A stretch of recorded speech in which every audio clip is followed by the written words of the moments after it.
우리가 이제 파워포인트를 실행하지 않습니까? 파워포인트를 실행하면 파워포인트가 어디 있는지를 아직 힘들어 하시는 분도 있는데 알려드릴게요. 다시요.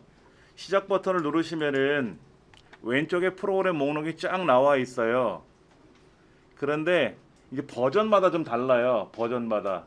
마이크로소프트 오피스라고 돼 있으면 2010, 마이크로소프트 오피스 2013이라고 써 있으면 2013 버전. 그 다음에 이제 2016 같은 경우에는 여기 나타나지 않고 낱개로 떠요. 이렇게 여기에 낱개 파일로. 엑셀 2016, 뭐 파워포인트 2016 이런 식으로. 예. 그래서 우리가 이제 알고 있는 마이크로소프트 오피스 2013을 클릭을 하면 펼쳐지지 않습니까? 이때 여기에서 이제 파워포인트 2013을 누르는 거죠.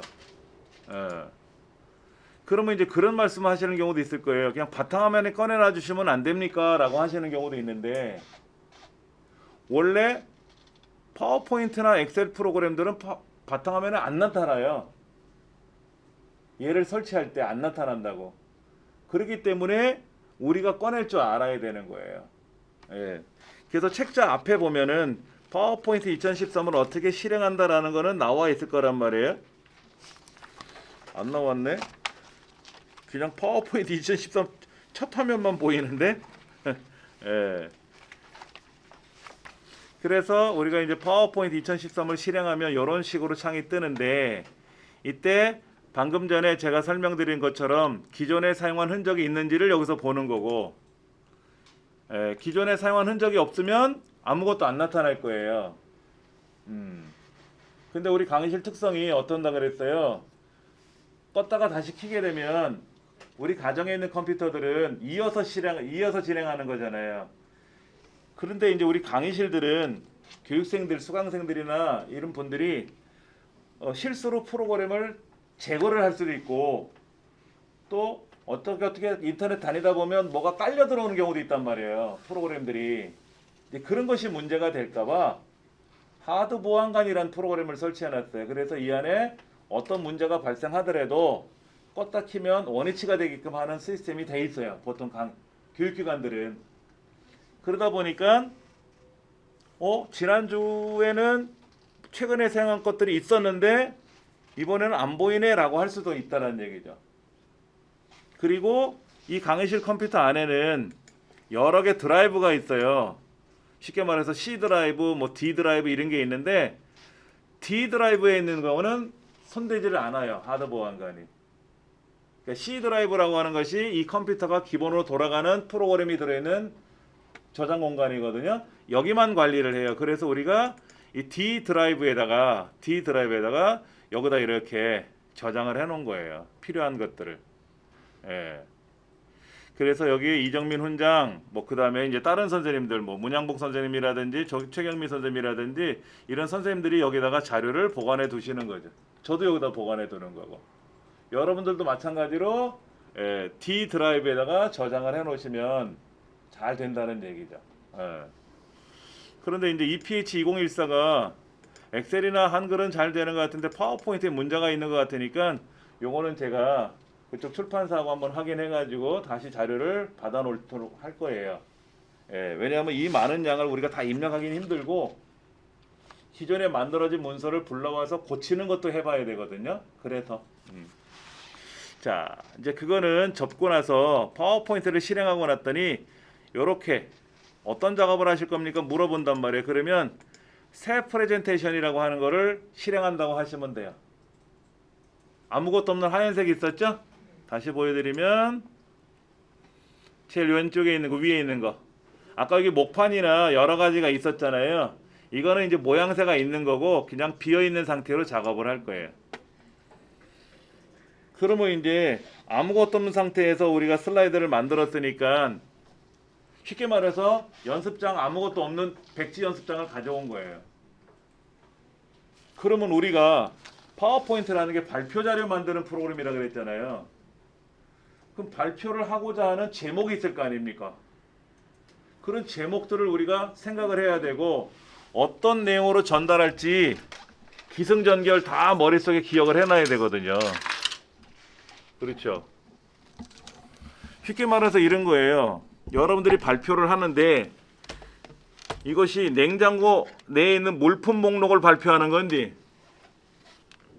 아니면 이번 주 식단을 발표하는 건지 제목은 있어야 될 거 아닙니까? 그렇죠. 우리 같은 경우는 파워포인트를 배웁니다. 그래서 파워포인트를 배운다고 제목이 있어야 되는 것처럼. 그러면 제목을 썼으면 이제 목차가 있어야죠. 목차가 있잖아요. 그렇죠. 그다음에 그 목차에 따른 세부적인 내용이 들어가야 되겠죠. 세부적인 내용이 들어가야 돼요. 이제 그런 것들을 우리가 연습장에다가 다 기록을 먼저 해놔야 돼. 지금은 이제 교재 나와 있는 대로 연습을 하면 되지만, 자, 그럼 여기다 한번 써볼게요. 제목란에다가 파워포인트 부제목란에다가 각자 이름,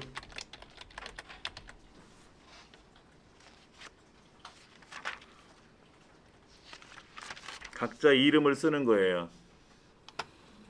이게 표지야, 표지. 표지를 만들었으니까 이제는 뭐를 만들어야 되냐면 내용물을 만들어야죠. 그렇죠? 예. 근데 사실은 내용물을 만들 때 아까 말씀드린 대로 어떻게 만들지를 미리 구상해 놔야 됩니다. 라고 말씀을 드렸지 않습니까? 네. 그러면 이제 이게 화면 하나란 말이에요. 화면이 하나밖에 없으니까 또 다른 화면을 하나 더 만들어야 되겠죠. 그렇죠?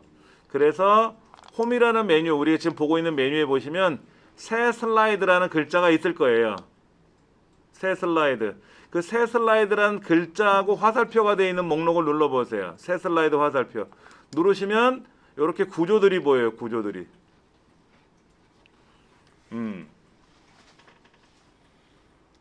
그러면 첫 번째가 제목 슬라이드고 두 번째가 제목 및 내용인데 이거 한번 눌러보죠. 제목 및 내용. 그럼 제목을 쓰고 내용을 쓰는 거예요. 자, 예를 들어서 여기다가 제가 입력하기라고 써볼게요. 입력하기. 자료 입력하기. 그냥 자료 입력이라고만 쓸까요? 자료 입력. 자료 한 칸 띄고 입력. 자료 붙여서 입력. 편하신 대로. 자료를 입력하겠다라는 얘기죠. 그러면 이제 텍스트를 입력하십시오. 이건 글자 입력하는 공간 아닙니까? 근데 글자 공간은 입력하는 거 옆에 중간에 보시면 6개의 그림이 떠 있잖아요. 그 첫 번째는 표. 나는 글자를 쓰지 않고 시간표 같은 걸 입력할 거야. 그럼 표 삽입을 누르는 거고. 두 번째는 뭐냐면 그래프예요. 세 번째는 스마트 아트고 네 번째는 그림이고. 이런 식으로 여기에서 직접 필요한 거는 클릭해서 가져올 수도 있어요. 근데 지금 이제 글자를 쓸 거니까 여기다가 텍스트라고 쓸 거예요. 텍스트. 괄호 열고 한글, 영어, 영문이라고 쓸까요? 한자, 기호, 숫자, 특수문자 이런 식으로 한번 써보세요. 괄호 닫고. 그 다음에 이제 뭐 이미지, 그 다음에 비디오, 오디오 뭐 이런 식으로 어떤 거를 입력한다라는 거죠. 그렇죠? 이제 그런 것들 여기 있는 거 다 안 쓰셔도 돼요. 그냥 앞에 있는 세 글자만 쓰셔도 돼.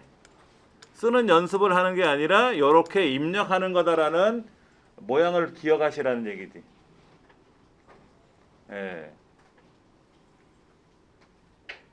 그럼 이제 텍스트로 입력을 해야 되고 텍스트라는 건 글자잖아요. 그렇죠? 그 다음에 이미지라는 건 이제 사진. 내가 디카로 스마트폰으로 찍은 사진이나 그림 그린 거, 포토샵으로 그림 편집한 거 이런 것들이 이미지예요. 비디오, 오디오 뭔지 아시잖아요. 그렇죠? 또 다른 것도 있겠지. 여기에 입력할 내용들이 아까 스마트 아트라는 거 있었고 차트라는 것도 있었고 표라는 것도 있었고. 그러면 파워포인트에서 지금 네 가지를 입력하겠다라고 했으니까 이 텍스트의 종류, 이미지의 종류, 비디오의 종류, 오디오의 종류를 별도로 설명을 해줄 거냐? 그냥 여기서 마무리 져서 끝낼 거냐? 비디오가 뭡니까? 라고 질문을 하시는 분들이 있을 것 같으면 비디오의 종류를 설명해 줘야 되겠고, 제가 글자를 이렇게 텍스트라고 했었는데 텍스트를 부연 설명해 놓은 것처럼, 근데 여기다가 구구절절이 다 쓰기는 어렵잖아요. 그러니까 또 슬라이드를 하나 더 만들어야지. 어떻게? 새 슬라이드 화살표 눌러서 이때 텍 제목 및 내용으로 할 건지, 아니면 컨텐츠 두 개로 할 건지, 제목만으로 할 건지, 빈 화면으로 할 건지, 이런 것들이 있지 않습니까? 구조가 어떤 걸 할 건지를 여러분이 이제 고민을 해보셔야 되지. 빈 화면을 한번 해보려 그래요. 빈 화면. 제목만 한번 눌러보세요. 제목만. 그래서 여기다가 예를 들어서 텍스트에 관한 이야기를 여기다 설명을 하려고 봤는데 제목은 써놨어요. 근데 내용 쓸 공간이 없잖아.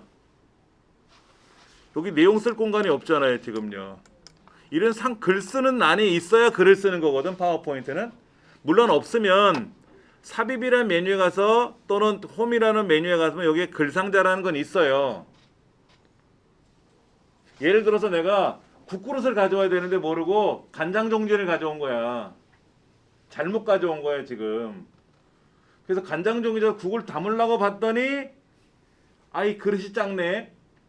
거꾸로 간장을 담아야 되는데 국그릇을 가져온 거야. 국대접을.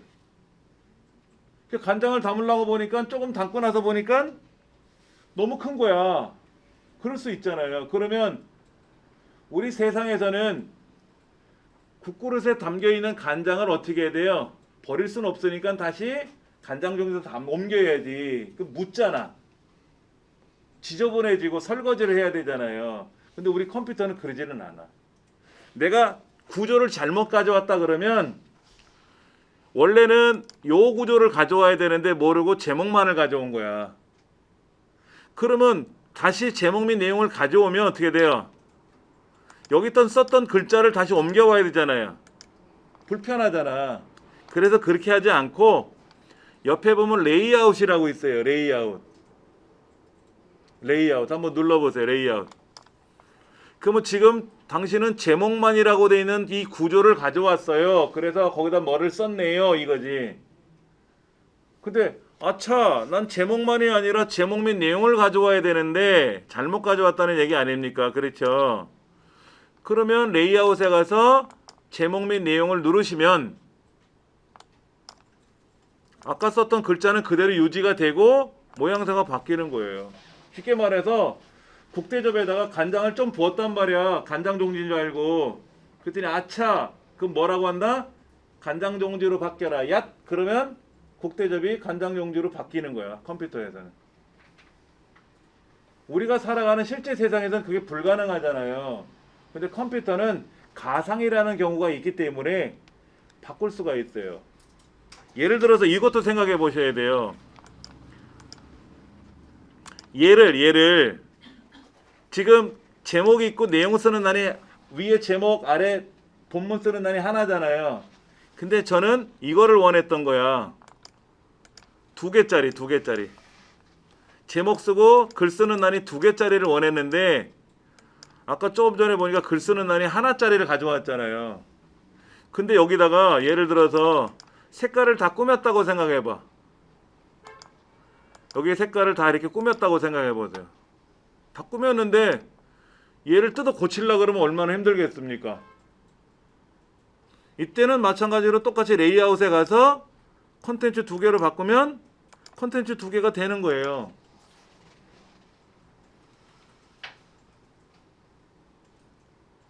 내가 봉투에다 글자를 썼어. 근데 봉투에다 쓰면 안 되는 건데 잘못 쓴 거야. 그러면 어떻게 돼? 편지지를 다시 가져서 거기다 써야 되는데 잘못 쓴 거란 이거죠. 그러면 우리는 그걸 버리고 다시 써야 된단 말이야. 근데 컴퓨터는 어떻게 한다? 바꿔치기만 하면 돼. 편지지에다 쓸 거를 봉투에다 잘못 썼군요. 그러면 이거지. 레이아웃에 가서 바꾸면 되는 거야. 레이아웃에서 바꾸면 되는 거지. 얘를 버리고 새로 쓸 필요는 없다 이거지. 컴퓨터라고 하는 것이 그렇게 보시면 돼요. 그래서 지금 29쪽에 새로운 슬라이드를 삽입을 했지 않습니까? 그래서 우리 책에서는 약간 모양새는 다르지만 글자를 썼단 말이야. 이렇게 뭐를 쓰고 뭐를 썼어요. 그런데 모양새를 잘못 선택한 거야. 그럼 다음 페이지 보세요. 뭐라고 써있나? 레이아웃을 바꾸자.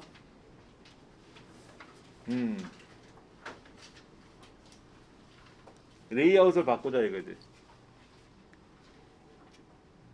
어떤 의미인지 아시겠죠? 그렇죠? 예.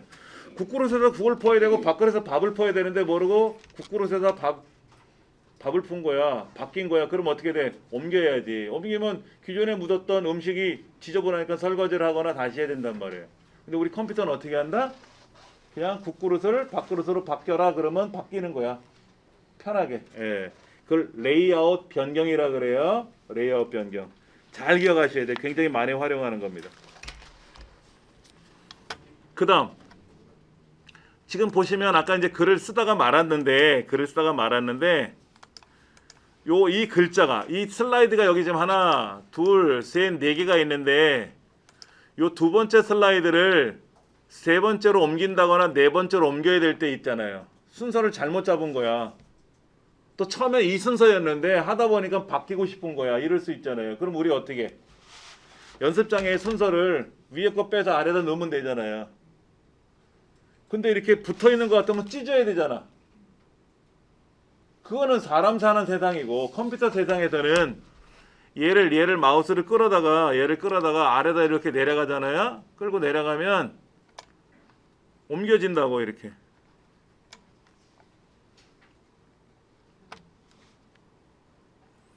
이 축소판 그림 있잖아요. 축소판 그림을 끌고 움직이면은 이 컴퓨터가 왜 안 돼 또?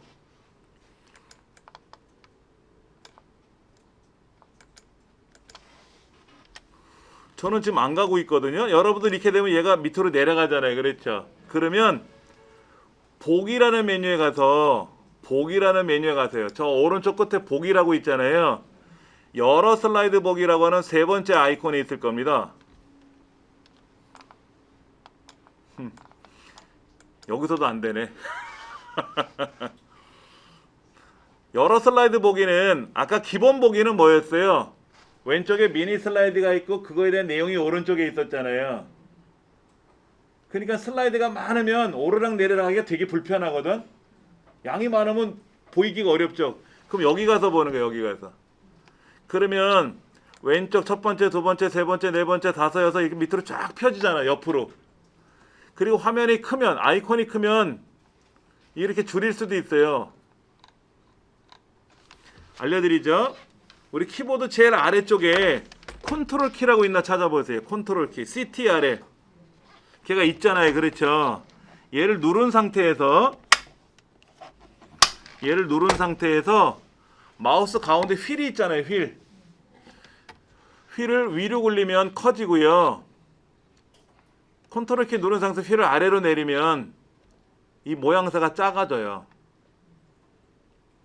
그러니까 만약에 양이 적으면 좀 큼지막하게 봐도 되고 양이 많으면 좀 작게 봐서 여러 개를 한꺼번에 봐야죠. 그렇죠?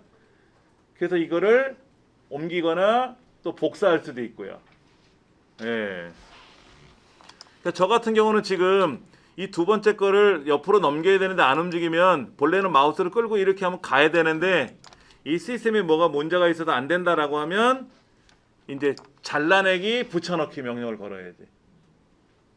우리 복사 붙여넣기 이런 건 아시잖아요. 컨트롤 X가 잘라내기고 끝에 가서 컨트롤 V 누르면 붙거든. 그건 좀 불편하지만 이렇게 해야지 뭐. 컴퓨터 바꿔달라고 해야겠다. 뭐가 좀 안 맞고 있어요. 그렇죠? 이렇게 끌고 가면 바뀌어야 되는데 그 다음에 이제 얘를 기본 보기로 돌려야 되잖아요. 왼쪽에 있는 기본을 눌러도 되고 이 슬라이드를 더블 클릭해도 돼요. 그러면 이제 기본 보기 원래대로 돌아와요. 그게 어디 있냐면 아래쪽 보실래? 아래쪽? 파워포인트 제일 아래쪽 화면에 보시면 몇 퍼센트라고 보이는 거 있죠? 그 왼쪽에 보면 슬라이드 쇼, 읽기용 보기, 여러 슬라이드, 기본 이런 글자 보이세요? 그 4개 아이콘이 붙어 있는 거는 여러 슬라이드고 그 왼쪽 건 누르면 원래대로 글자를 편집할 수 있는, 여러 슬라이드 보기에서는 슬라이드 자체를 이동하거나 이거는 가능한데 내용을 고칠 수는 없어요. 그러니까 내용을 고치려면 기본 형태로 돌아와야 되거든요. 그때 돌아오는 방법은 여러 가지가 있는데, 내가 고치고 싶은 글자를 이 슬라이드를 더블 클릭하면 돌아오고, 아니면 저 왼쪽에 있는 기본을 눌러도 되고, 아래쪽에 있는 그 기본을 눌러도 되고.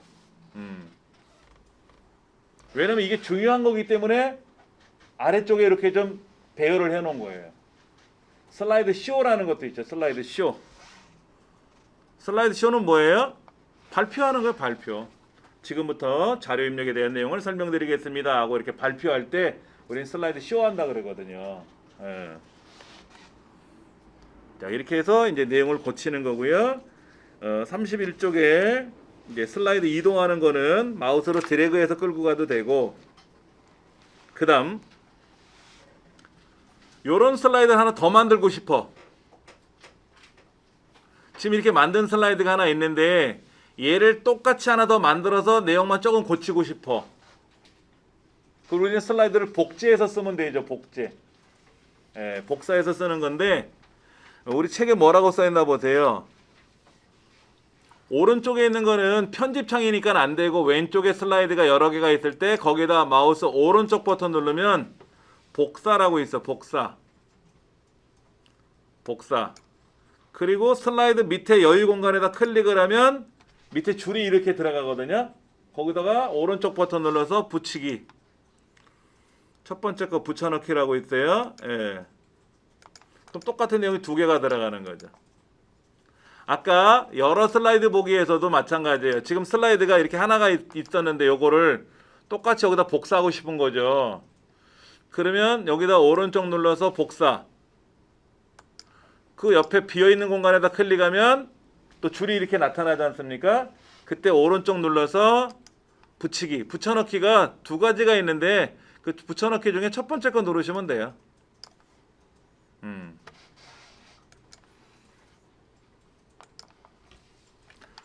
자,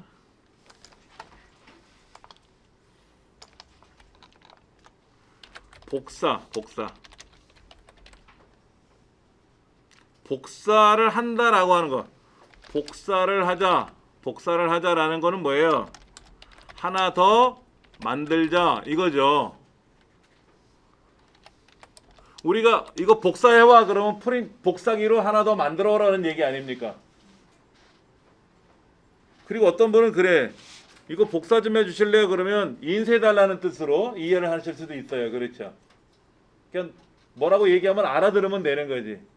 우리 컴퓨터에서는 복사하자라고 하는 거는 하나 더 만들자라는 얘기거든요. 그러면 첫 번째 순서가 대상을 선택하고 복사 명령을 걸어요.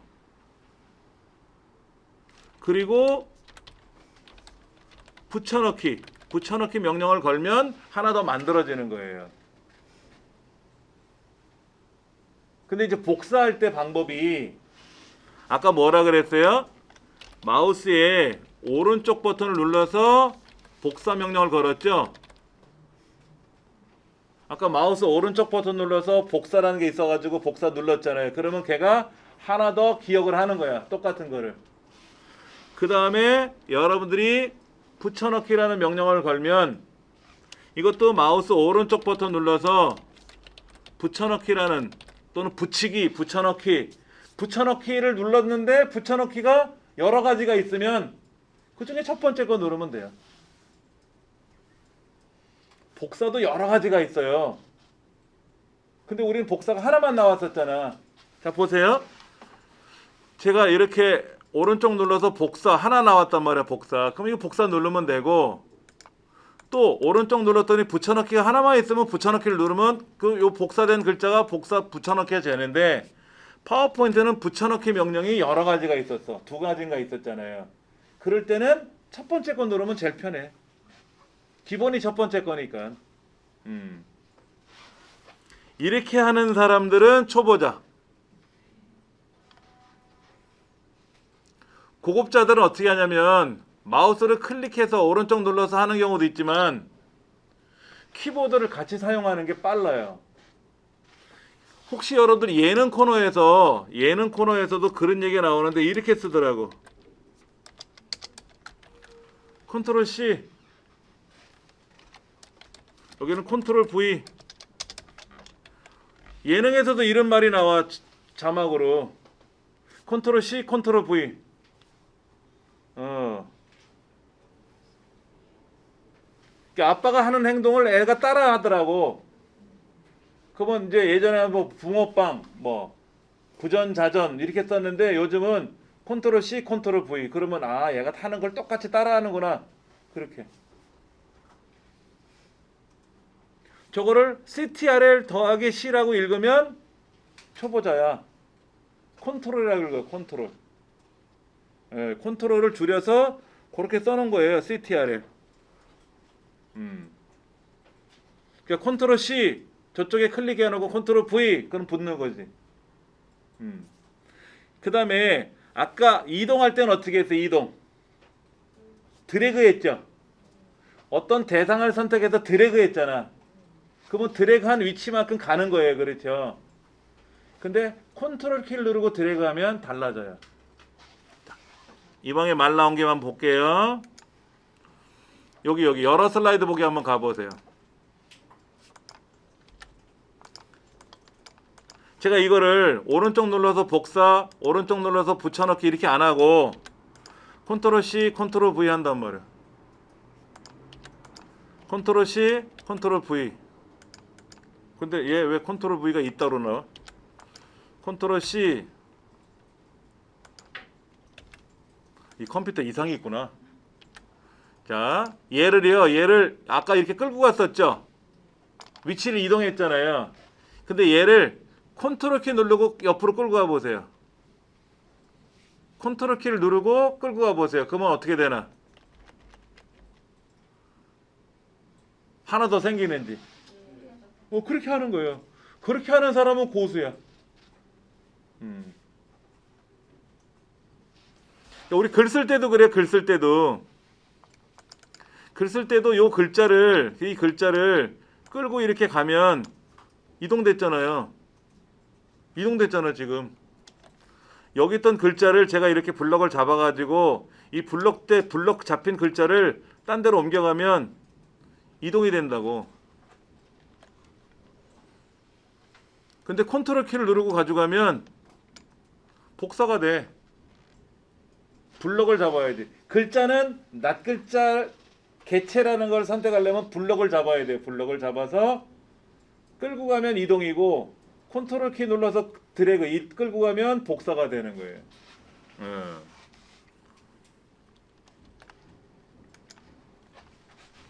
자, 개체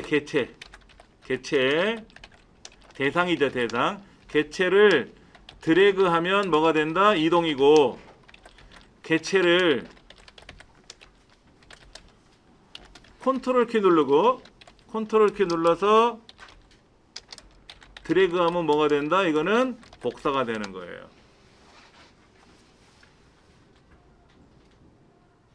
뭐 파워포인트만 그런 거 아닙니다.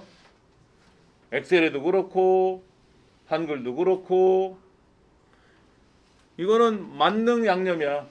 만능 기능이야. 예.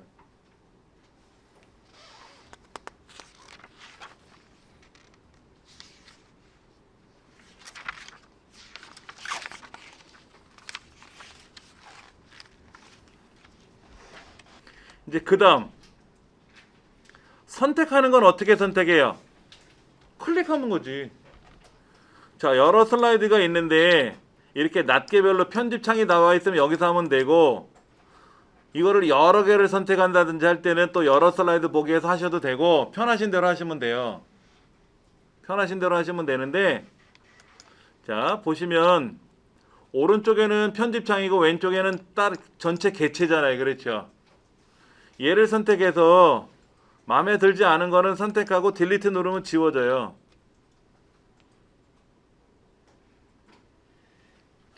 오른손 마우스, 왼손 키보드. 그러니까 마우스로 선택을 하고 그 마우스 선택한 손으로 딜리트를 누르는 게 아니라 왼손으로 딜리트. 그럼 왼손 오른손이 짝짝 손발이 맞겠죠, 그렇죠? 예. 원래 딜리트나 오른쪽 숫자판이나 이런 거는 오른손이잖아, 위치가 키보드 상에서는. 글 쓸 때는 그렇게 하시는 거고, 지금은 이제 마우스 키보드를 같이 작업해야 되니까 오른손은 마우스로 잡고 내가 어떤 거를 선택하러 갈 거란 말이야. 선택하려고 하는 이유는 얘를 지울 요량으로 선택하는 거잖아요, 그렇죠? 그러면 내가 마우스로 선택하는 순간 왼손이 따라서 딜리트를 누르러 가야 돼. 그렇죠. 오른손으로 마우스 선택해 놓고 내가 왜 선택했지? 아, 지우라 그랬지? 그럼 뭐로 지울까? 오른손으로 가서 지울까? 왼손으로 가서 지울까? 고민하고 있으면 집에 못 가는 거예요. 퇴근이 느려지는 거죠. 무슨 얘기인지 아시겠어요? 빨리 착착 움직여야 되는 거야. 손발이 짝짝. 그래서 필요 없으면 지우는 거. 그러니까 여기다 메모를 해드릴게요. 개체를 선택하는 거는 클릭하면 돼. 클릭. 어려운 거 아니에요. 클릭하는 거. 그 다음에 개체를 삭제할 때는 그 딜리트 키라는 게 있어요. 딜리트 키. 딜리트 키. 요거 있잖아요. 그렇죠? 뭐든지 다 이거로 지우는 거야. 글자를 지울 땐 두 개예요. 글자를 지울 때는 두 가지 중에 하나를 선택해서 지우는 거예요. 그 하나가 뭐예요? 딜리트고 또 하나는 백스페이스예요. 자, 딜리트 어디 있는지 아시죠? 그 엔터 보시면 엔터가 두 개예요. 오른쪽 숫자판에도 엔터가 하나 있고 글자판에도 엔터가 있는데 글자판 엔터 위에 보시면 백스페이스라고 해서 그렇죠? 왼쪽 방향으로 되어 있는 화살표 있잖아요. 그게 왼쪽 글자 지우는 거예요. 자, 글자를 삭제할 때는 글자를 삭제할 경우에는 두 가지야, 두 가지. 그 첫 번째가 뭐냐면은 이제 딜리트 키라고 하는 게 있는데 딜리트라는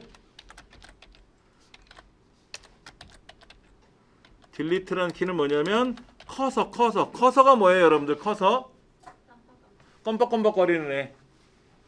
마우스로 제가 여기를 클릭했단 말이야. 클릭이란 글자 뒤에다 클릭해놨으니 여기 껌뻑껌뻑거리거든. 그럼 여기 커서가 생긴 거죠. 이 커서 오른쪽 글자를 삭제할 경우야.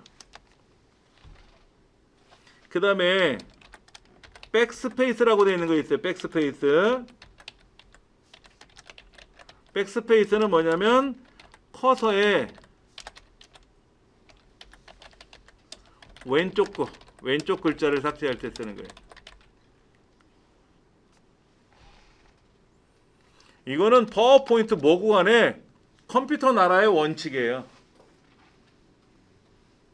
그 다음에 줄을 분리할 때 어떻게 해? 줄을 분리할 때 엔터. 자, 보세요. 제가 여기다 오른쪽 쪽하고 른자 사이에다 놓고 엔터 탁 치니까 어떻게 돼? 분리됐잖아. 분리할 때 쓰는 거. 글자 사이에서 엔터를 누르면 뭐가 된다? 분리가 되는 게 분리. 어떤 분은 그러대? 보세요. 빈줄이 많이 들어갔죠?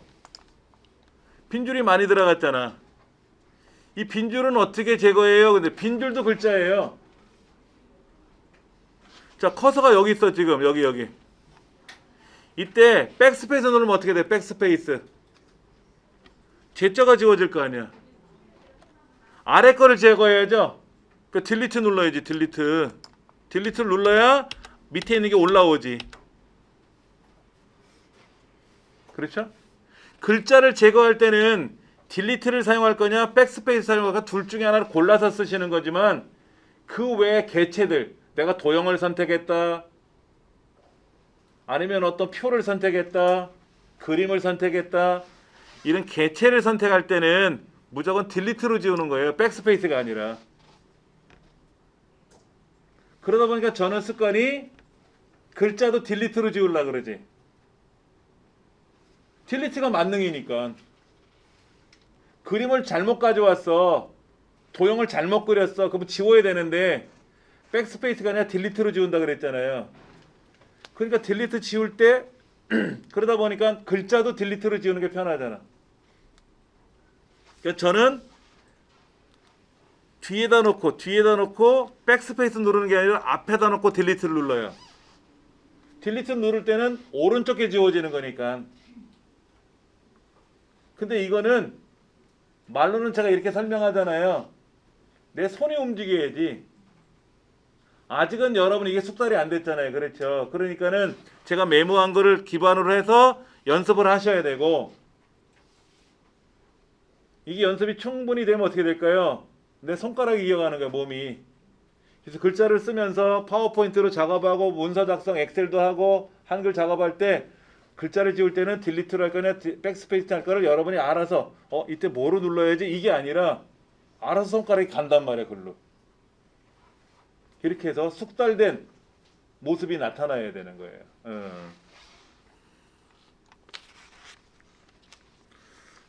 그 정도로만 기억하시면 돼요. 글자 지우고 하는 거는 그렇게 하시면 돼요. 예.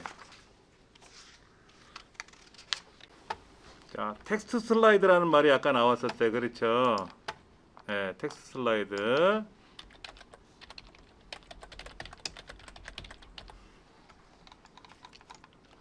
텍스트라는 말은 뭐냐면 글자죠, 글자. 글자 중심으로 글을 쓰겠다는 얘기입니다. 그림을 위주로 보여줄 수도 있고 영상을 보여줄 수도 있고 소리를 들려줄 수도 있고 종류가 여러 가지인데 글자를 중심으로 하겠다 이거죠. 제가 아까 첫 시간에 설명드린 것 중에 글자에는 뭐가 있다? 아까 한글도 있고 영문도 있고 한자도 있고 기호도 있고 숫자도 있고 또 특수문자도 있죠. 특수문자. 특수문자는 뭐냐면 키보드에 없는 거를 특수문자라 그래요. 전화기 모양, 하트 모양 이런 거. 기호는 뭐냐면 뭐 느낌표, 물음표 이런 거, 괄호 열고 닫고 이런 게 기호고. 어려운 건 아니죠. 그렇죠. 예. 우리 파워포인트에서 글자를 쓰는데 제목에는 비빔밥, 비빔밥에 대한 이해. 비빔이 아니라 비빔밥, 밥, 비빔밥.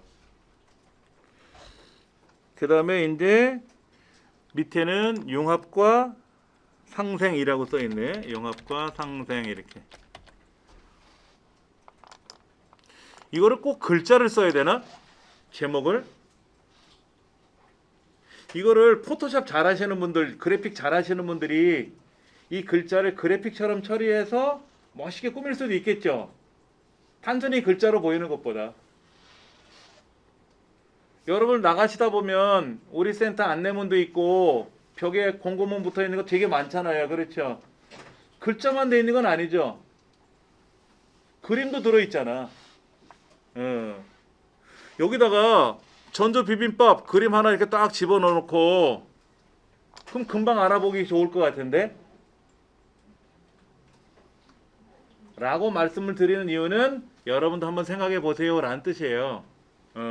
지금은 글자 위주로 공부하는 걸 하는 거지만 반드시 글자로만 하는 건 아니다라는 얘기죠. 자, 그러면 이제 제목은 썼으니까 새 슬라이드 눌러서 제목 및 내용을 하나 만들어 가지고 여기다가 목차, 그 다음에 이제 우리 39쪽에 보면 비빔밥의 유래, 그 다음에 비빔밥 명칭의 변천 이런 거 있네요. 그렇죠? 비빔밥 명칭의 변천, 비빔밥의 종류, 비빔밥의 매력. 근데 비빔밥이라는 말이 계속 나오죠. 그러면 그 비빔밥이라는 글자를 복사해서 붙이고 해도 되지. 그렇잖아요. 그렇죠? 예. 근데 아까 제가 메모장에 쓴 거는 지워졌어요. 그럼 제가 집에 가서 다시 정리해가지고 공방에다 올려놓을 테니까는 비빔밥의 의미, 이렇게 목차하고 내용 이렇게 내용을 썼어요.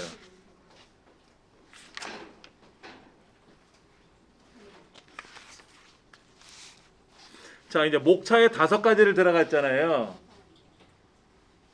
그러면 이 5가지 내용에 대한 설명이 또 나와야 되겠죠.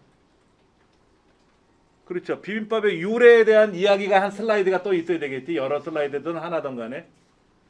그래서 전설따라 삼천리처럼 비빔밥이 어떻게 유래가 됐는지를 글자로 막 써도 좋고, 그거를 내가 동영상으로 애니메이션처럼 만들어도 되고. 근데 그걸 애니메이션, 우리가 흔히 말하는 디즈니랜드 애니메이션처럼 제작하려면 너무 어렵죠. 네. 아니면 EBS에서 나온 비빔밥에 관련된 어떤 영상들이 있으면 유튜브 상에 그런 영상이 있으면 영상을 연결해서 보여줘도 되고, 그렇죠? 가장 우리가 머릿속에 잘 들어오는 거는 그림이에요. 글자보다는 영상으로 소리로 들려주면 눈에 빨리 들어와. 귀로 들어오고 동시에. 예. 파워포인트는요, 소설이 아니라 그랬죠. 예전에 타잔이란 영화 아세요? 타잔이란 영화를 보던 어떤 여성분이 울면서 뛰쳐나왔대요. 타잔이란 소설을 읽었을 때는 실제 인물인지 아닌지 몰라도 그 타잔이라는 그 근육질의 남자도 있고, 그 사람이 그 밀림 속에서 지내왔던 이런 이야기들을 소설 속에서 읽으면서 상상을 했는데, 실제로 멋있는 남자가 주인공으로 등장해서 영화가 나온 거잖아요. 그렇죠? 그랬더니 자기가 상상하던 거랑 다르대. 그래서 울면서 나왔대. 소설을 읽는 이유가 그거래요. 스스로 상상할 수가 있기 때문에 아름다움이나 이런 멋을 상상할 수가 있대. 파워포인트는 그게 아니에요. 그림을 딱 보여주고 마는 거야. 이게 타잔입니다. 이게 비빔밥입니다. 라고 보여줘야 돼. 그럼 나는 비빔밥을 저렇게 생각을 안 했는데? 라고 할 수는 있겠지만, 보편적으로 비빔밥 하면 떠오르는 이미지가 있잖아요. 머릿속에. 전주 비빔밥도 있고, 콩나물 비빔밥도 있고, 우리가 어릴 적에 해먹었던 비빔밥도 있고, 이제 그런 거를 글자로만 설명하는 건 아니고, 그렇죠. 근데 지금은 이제 글자 위주로 설명하는 거다 보니까 하는 건데, 자, 한번 보세요. 이제 슬라이드를 하나 더 만들 거예요. 그래서 이제 제목이 비빔밥의 유래가 되겠지, 유래. 그래서 비빔밥이 처음에 조선시대는 어땠고, 일제시대는 어땠고, 20세기 들어와서는 어떻게 했는지 책의 내용이 나와 있는데, 글자는 안 쓸 거예요. 글자 쓰다 보면 시간이 너무 걸리니까. 자, 예를 들어서 조선시대라고 한번 써보세요. 조선시대라고 써보고는 요거는 써볼 거예요. 이렇게.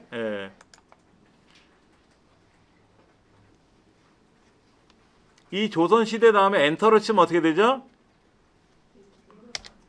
조선시대 밑으로 내려가죠. 그렇죠? 그러면 이 책에서는 일제시대를 써야 되는데, 일제강점기를 써야 되는데, 그게 아니라 조선시대에 대한 부연 설명을 해줘야 되잖아. 근데 여기다가 부연 설명을 하려니까 보니까 어떻게 돼요? 조선시대랑 맞먹고 있잖아, 글자가. 그래서 이 앞에다 넣고요, 탭키를 눌러요. 탭키. 자, 다시 보세요. 조선시대 다음에 엔터를 치면 글자가 동등한 입지에서 나타나거든요. 글자 크기도 그렇고. 그런데 조선시대, 뭐 중세시대 이렇게 쓰는 게 아니라 조선시대는 부연 설명을 쓸 거거든요. 그러면 이거를 우리는 수준이라 그래. 수준. 제1장, 제2장, 제3장, 제1장 안에는 제1항, 제1목 이런 식으로. 그럴 때 탭키를 누르시면 옆으로 밀려나가요, 글자가. 그래서 여기다가 이제 부연 설명을 사용을 하는 거죠. 그렇죠? 이제 부연 설명을 다 쓰고 나면 엔터를 또 눌러야 될 거 아닙니까? 그 두 번째 부연 설명을 쓰면 이렇게 쓰면 되는데, 두 번째 부연 설명에는 일제강점기라는 거로 가야 되거든요. 그러면 조선시대라는 글자만큼 앞으로 나가줘야 되거든. 이때는 쉬프트하고 탭을 누르면 앞으로 가요. 쉬프트하고 탭을 누르면 앞으로 가. 그래서 여기다가 일제 강점기라고 이제 쓰는 거지 이렇게. 그걸 엔터를 치면 또 어떻게 돼요? 일제 강점기라는 조선시대라는 글자랑 똑같은 수준으로 가니까 이때 부연 설명을 또 써야 될 거 아닙니까? 그때 또 탭키를 누르면 가는 거지. 네. 파워포인트에서 글쓰기를 하는데 이 글쓰기가 일반 우리가 그냥 글자를 쓰는 개념보다는 또 복잡한 게 있어요. 그게 뭐냐면 수준이야, 수준. 수준에 맞춰서 글쓰기. 여기서 너는 수준이 높다 낮다 그게 아니라 앞에 나오는 글자 그거에 대한 부연 설명으로 밀려나가는 글자 이런 게 있어요. 그래서 수준을 내릴 때는 뭐 탭키라는 걸 누르는 거지. 탭키. 그다음에 수준을 올릴 때는 어떻게 한다? 쉬프트 키 눌러서 탭키. 왜 삑삑거려? 키보드가 왜 뭐가 이상했다고?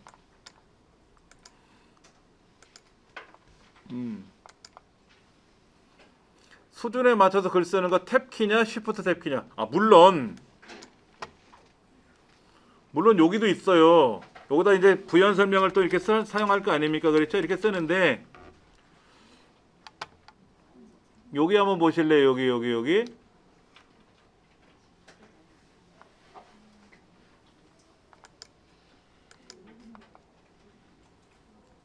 어딘지 보셨어요? 예, 잠깐만요. 우리가 글을 쓸 때 지금 이 일제 강점기라는 글자에 맞춰서 엔터를 치고 나서 부연 설명을 하려니까 얘를 좀 집어넣고 써야 된단 말이에요. 이제 키보드로 탭키를 누르면 된다고 하지만은 요 상단에도 있어요. 이 메뉴판에도 요거 이렇게 가는 화살표가 뭐냐면은 수준을 내리는 거고 이 반대 거는 수준을 올릴 때 쓰는 거거든요. 그러니까 지금은 수준이 앞에 있으니까 수준이 올라가지는 못하니까 수준을 내리면 되고 내린 수준 이걸 또 계속 탭키 누르거나 수준을 내리면 더 밑으로 내려가요. 수준을 올리면 앞에 맞춰서 글자가 가는 거고.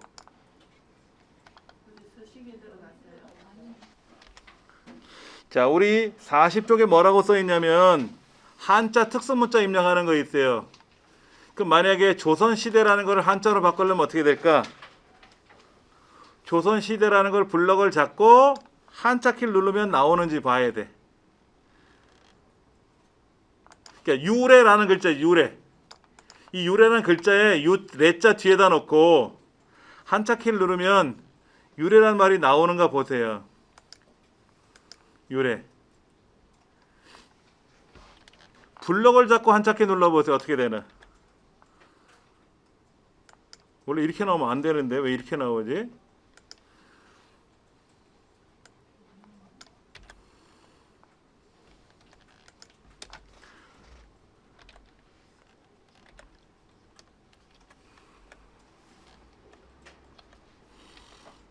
뭐가 이상하게 됐다 프로그램이.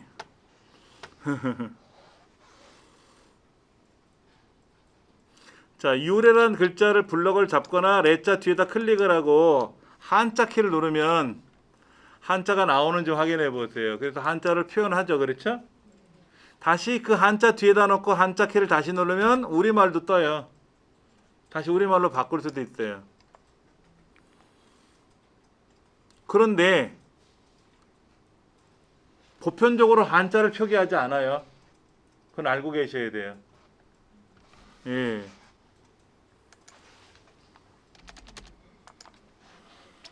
자, 신문, 방송, 언론, 잡지 들어보셨어요? 신문, 방송, 언론, 잡지라는 거를 딱 보시면 대략 어떤 느낌인지 아시죠? 그렇죠? 여기에서 공통적으로 적용하는 게 있는데 가급적이면 한자 사용을 금하자라고 통일을 한대요. 저도 이런 걸 몰랐는데 언론 글쓰기 공부를 하러 다녔거든요. 그래서 지도 교수님이 뭐 신문사 편집국장인데 편집장이신데 이런 얘기를 하시더라고. 한자를 예를 들어서 아까 여기 비빔밥 유래, 근데 유래라는 글자를 굳이 한자로 안 써도 알아듣잖아. 그렇죠, 그렇죠. 예. 근데 예외적으로 오래된 문헌 같은 경우는 한자를 써야죠. 조선왕조실록에 나와 있는 한자 이런 거는 표기를 해줘야 알지. 그 다음에 법률, 의학 이런 곳에서는 한자를 표기할 수가 있잖아요. 이런 거는 예외적으로 표기를 해줘야 돼. 우리말로 달아주고. 그렇지 않은 경우는 굳이 한자를 쓸 필요 없다는 얘기예요. 우리말로 다 써도 된다 이거지. 그 다음에 외래어 표기법.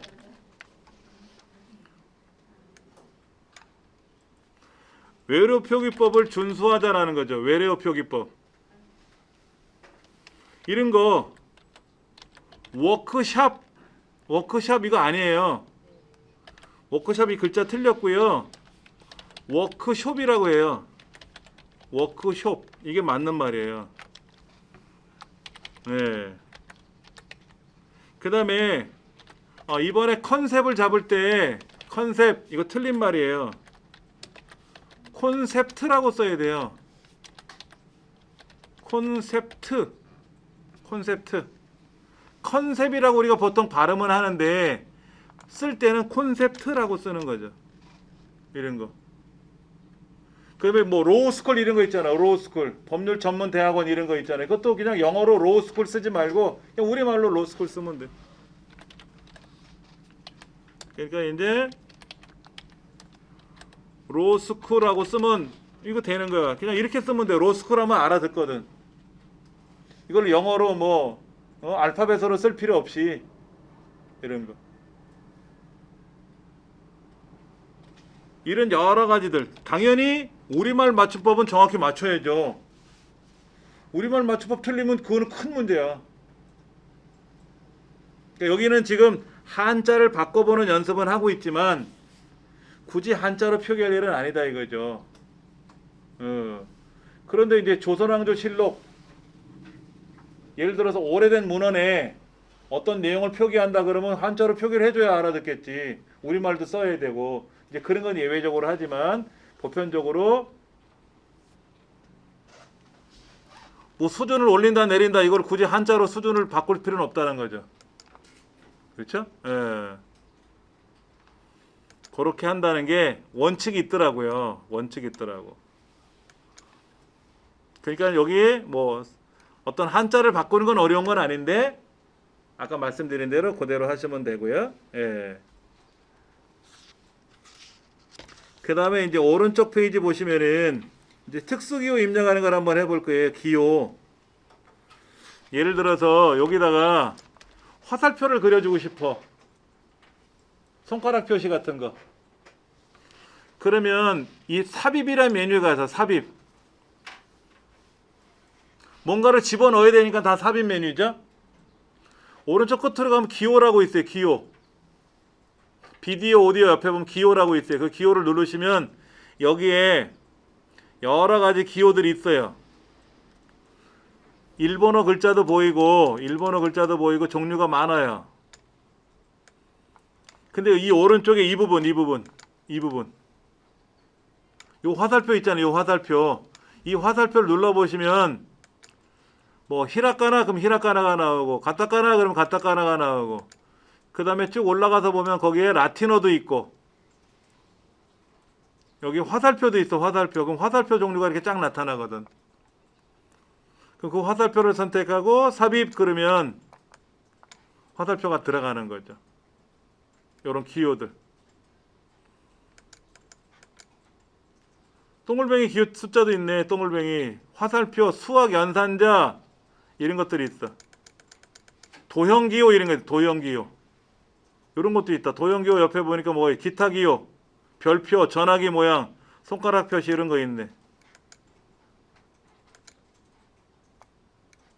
손가락 표시 들어갔잖아요. 그렇죠? 이런 것들.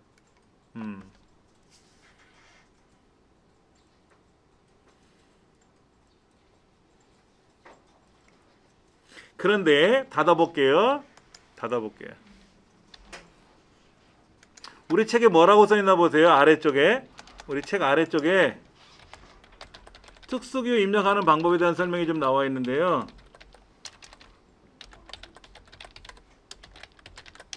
우리말 자음 기역에서부터 시읒, 쌍기역, 쌍디귿, 쌍비읍, 쌍시옷, 쌍지읒은 안 돼요. 쌍지읒은 안 되고 기역에서 히읗 14개 하고 쌍기역, 쌍디귿, 쌍비읍, 쌍시옷 4개 더 18가지 중에 하나를 눌렀다 띄고 한자 키를 누르면 돼요.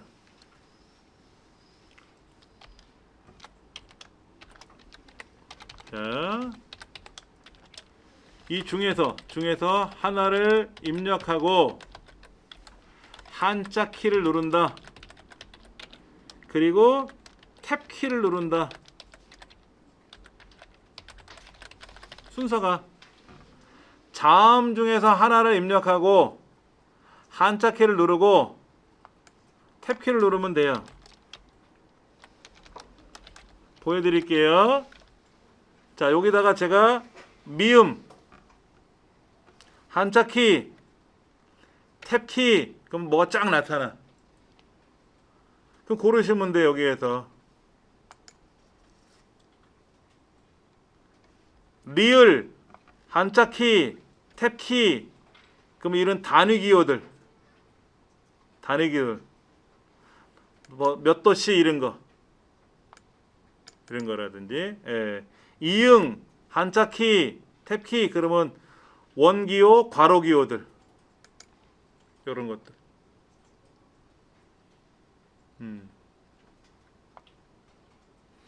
우리 책에 기역을 눌렀다 띄고 한자 키 누르면 기호 이런 게 나오고, 니은 눌렀다 띄면 괄호가 나오고, 디귿은 수학기호가 나오고, 미음은 도형기호가 나오고, 지읒을 눌렀다 띄면 숫자기호가 나오고, 로마 숫자 같은 거 이런 거 나온다고 써 있잖아요. 예.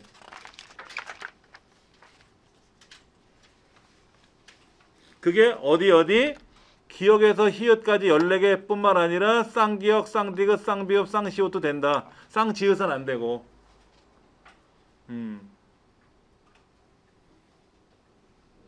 그럼 엑셀에서도 이렇게 하면 되고, 내 블로그에다 글 쓸 때도 이렇게 여기 기호를 꺼내 쓰면 되고. 왜냐면 인터넷 블로그에다 글 써야 되는데 삽입에 가서 기호가 없잖아요. 메뉴가 없잖아요. 포토샵에서도 저런 기호가 없단 말이야. 메뉴가 아까 이런 메뉴가 없었단 말이야. 이런 거 메뉴가 없단 말이야. 있으면 쓰면 되는데 없으니까 보편적으로 우리말 자음을 눌렀다 띄고 한자 키를 누른다. 이거 얘를 가장 많이 활용해요.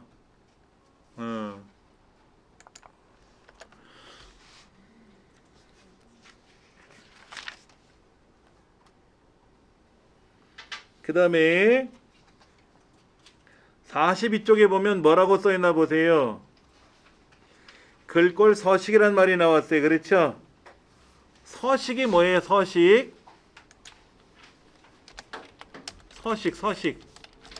꾸민다. 꾸미기를 서식이라 그래요.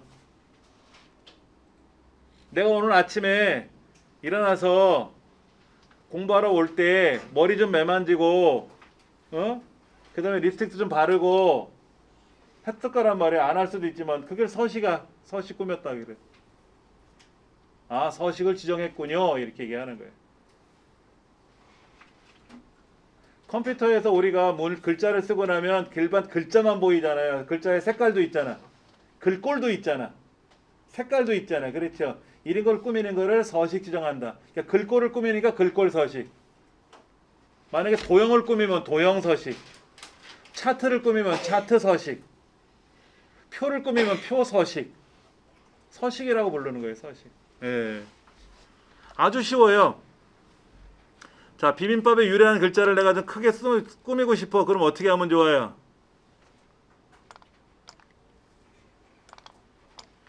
비빔밥에 유래한 글자를 이렇게 블럭을 잡겠죠. 그렇죠? 이 블럭을 잡을 거란 말이야. 근데 이제 블럭을 잡을 때 어떻게 잡느냐도 중요한 거예요. 이 비빔밥이 유래한 글자를 블럭을 잡을 때 글자를 블럭을 잡을 거냐, 아니면 글자가 들어있는 겉박스를 선택할 거냐. 보여드릴게요. 자, 이 글자를 선택한단 말이에요. 글자를 선택하려면 글자를 처음부터 끝까지 블럭을 잡겠죠. 예를 들어서 비빔밥은 글자를 크게 하고 유래는 작게 하고 이러진 않아. 똑같은 크기로 할 거니까 저는 보편적으로 글자를 이렇게 블럭 잡지 않고 글자가 있는 겉박스를 선택해요. 이거 쉽게 하는 방법 알려드릴게요. 일단은 여기를 커서를 클릭하죠. 그렇죠. 그럼 커서가 앞이든 뒤든 선택이 됐단 말이에요. 그리고 ESC라는 키를 눌러요. 한 번만. 그럼 커서가 들어간 거를 취소한다는 뜻이야. ESC는 취소한다는 거거든요. 그러면 글자를 꾸미려고 들어갔다가 ESC를 누르니까 겉박스로 돌아가. 글자 박스로. ESC를 한 번 더 누르면 안 돼요. 그럼 글자 선택하고 박스 선택한 것도 빠져나오거든. 그러면 그리기 도구 저 끝에 서식이라고 있어요. 이 글자가 쓰여 있는 박스를 선택하면 이게 도형이거든. 네모난 상자. 사각형을 선택한 셈이거든요. 그러면 그리기 도구 서식이라고 하는 곳 메뉴가 있으니까 이때 왼쪽에 보면 이런 목록이 있거든요. 이런 거. 이런 목록이 있단 말이에요. 그래서 이렇게 꾸미면 이렇게 변하는 거고 이렇게 선택할 수가 있어요. 아니면 도형 채우기 화살표 눌러서 여러분 원하시는 색깔을 이렇게 누르셔도 되고.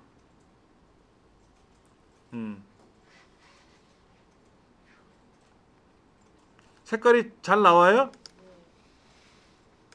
근데 아까 이런 경우도 있어요. 잘 보셔야 돼요. 보기라는 메뉴 가셔가지고 보기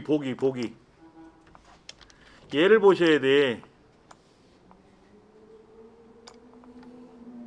아까 어떤 선생님이 아까 회색 조가 선택돼 있었어요.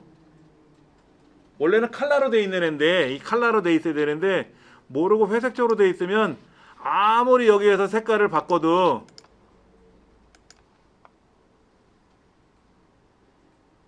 빨간색 분명히 선택했는데 빨간색이 안 나오고 있잖아. 녹색을 선택해도. 그래서 이상하다 그랬더니 알고 봤더니 보기에 가서 얘를 칼라로 돌려놓으면 되는 거야. 그러니까 뭐 누르시다가 실수해서 다른 걸 눌러놓을 수도 있어요. 근데 글자는 변동이 없단 말이야. 검정색이니까. 근데 이제 색깔을 집어넣으면 색깔이 이상하게 나올 수 있지. 그러니까 이렇게 보이고 저렇게 보이고 달리 보이면 보기라는 메뉴에 가서 찾으면 다 답이 나와요. 거기 없으면 얘 고장난 거지.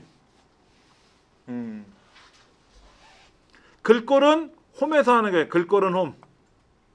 도형은 도형 서식이 따로 있고 표를 만들면 표 서식이 따로 있고 차트를 만들면 차트 서식이 따로 있지만 글자에 관련된 거는 무조건 다 홈에서만 하는 거. 홈. 여기 있잖아요. 여기. 글꼴 여기. 이건 단락이라고 하죠. 단락. 단락은 뭐예요? 단락. 우리들이 알고 있는 문단이라는 말. 글자를 쓰고 엔터 치고 글자를 쓰고 엔터를 치잖아요. 그 엔터를 치면 단락이 바뀌거든.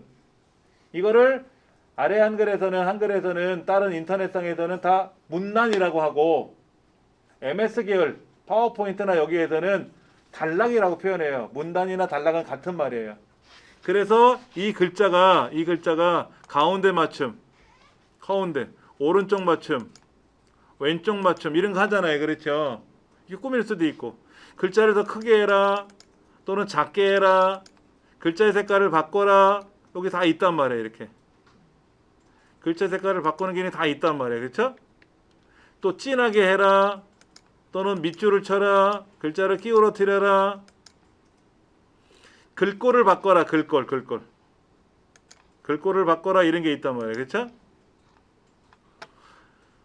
파워포인트는 고딕 계열을 많이 써요. 고딕 계열을 명조 계열 이런 거 안 쓰고 고딕 계열을 많이 쓰는 거예요. 우리 책은 예외적으로 이렇게 꼬불꼬불한 글자를 썼잖아요. 표지를 보시면. 그런데 이게 출석부야. 출석부도 고딕이고요. 다른 책도 보면 대부분이 고딕 형태로 돼 있대요. 표지가.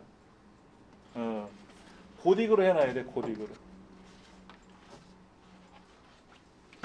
영상 프리뷰 교재라고 이렇게 나온 게 있는데, 예, 다 고딕이야. 제목은. 본문은 명조를 쓸 수도 있지. 본문은 명조를 쓸 수 있고 고딕으로 할 수도 있는데 대부분 다 고딕 형태로 쓴다. 그러니까 글꼴 중에 뭐 백성비라는 글자도 있어요. 백성비 이런 글자 있어. 이런 글자 잘 안 들어와 눈에. 글꼴을 보시면 여기 써 있잖아요. 뭐 고딕 계열, 견고딕, 궁서 이런 거 하지 말고 궁서. 어느 교수님은 학생들이 레포트를 낼 때 궁서체를 쓰잖아요. 궁서 이런 걸 쓰잖아요. 그러면 안 본대요. 이게 글자가 큰 글자는 좀 괜찮은데 본문에다 궁서를 쓰면 안 읽혀져요. 잘. 견고딕, 명조 이거 말고 궁서, 명조 이런 거 말고 견고딕, 고딕 무슨 고딕이라고 되어 있는 형태, 예, 이런 거. 이런 걸 잘 보시면 돼요. 그래서 우리가 기본으로 쓰는 글꼴이 맑은 고딕이에요. 맑은 고딕. 맑은 고딕 쓰시면 돼. 근데 왜 안 바뀌어? 맑은 고딕이? 고딕, 맑은 고딕 이런 거 쓰시면 된다고.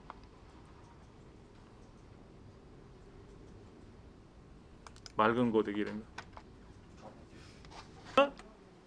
우리가 이제 문서를 작성하다 보면 실수로 삭제하는 경우 불필요한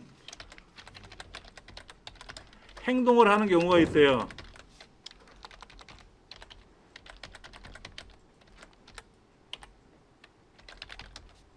무슨 얘기냐면 모르고 아까 겹쳤단 말이야 글자를. 그리고 모르다가 뭐를 삭제했어. 자 보세요. 제가 이거를 모르고 이렇게 삭제했어. 꾸몄는데 삭제했잖아. 그러면 다시 꾸밀려면 시간이 걸릴 거 아닙니까? 그러면 되돌려야지. 예. 그럴 때 되돌리기 기능이 있어요. 이 되돌리기 기능이 뭐냐면 컨트롤 Z예요. 컨트롤 Z. 우리 컨트롤 C, 컨트롤 V, 컨트롤 X 거기 모여 있죠. 컨트롤 Z를 누르면 방금 전에 했던 게 되살아나. 여기도 있어요. 요거예요. 요거. 저 상단에 이렇게 왼쪽으로 가는 거 있죠. 왼쪽으로는 화살표가 컨트롤 Z고, 근데 모르고 내가 되돌려 놨는데 에이 맘에 안 들어 그러면 원위치 하는 게 요거야. 그러니까 이런 거죠. 모르고 내가 슬라이드 통째로 지웠단 말이야. 여기 슬라이드를 난리 났잖아. 이거 제거해버린 바람에. 그럼 요거 되돌리는 걸 누르면 다시 살아나. 다시 살아난다고.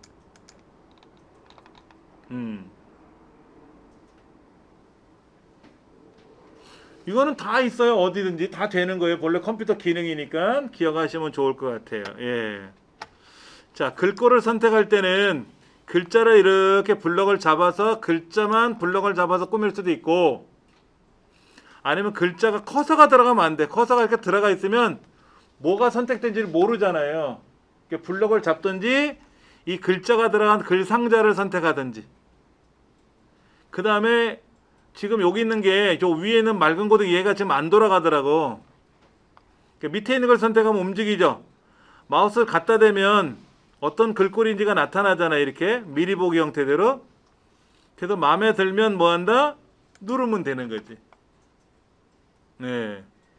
글자의 크기도 크게 할 수 있고 작게 할 수도 있고, 네. 그런 식으로 꾸미시면 돼요.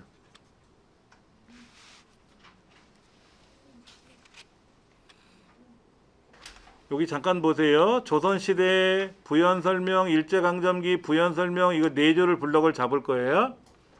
이렇게 블럭을 잡고 나서 홈이라는 메뉴 가시면 지금 여기를 잘 보세요. 여기가 왼쪽에 맞춰져 있다고 표시가 돼 있죠. 그럼 요거는 뭐예요? 요거 숫자 1, 2, 3은 아니고 점점점이 선택되어 있는 거잖아요. 색깔이 변한 거는 얘가 지정됐다는 거거든. 그 화살표 눌러보세요. 화살표 눌러보시면 요런 것도 있고 요런 것도 있고 요런 것도 있고 요런 것도 있어요. 그렇죠? 종류가 있어. 동글뱅이 조그만 거로 할 거냐, 다이아몬드 형태로 할 거냐, 네모로 할 거냐, 큰 원으로 할 거냐. 네모로 하겠다. 조그만 네모. 그런데 이제 부연 설명이라고 하는 얘는 요 네모보다는 화살표가 좋아. 화살표. 그러면 요 화살표 어디 갔어? 화살표로 바꿔도 되지.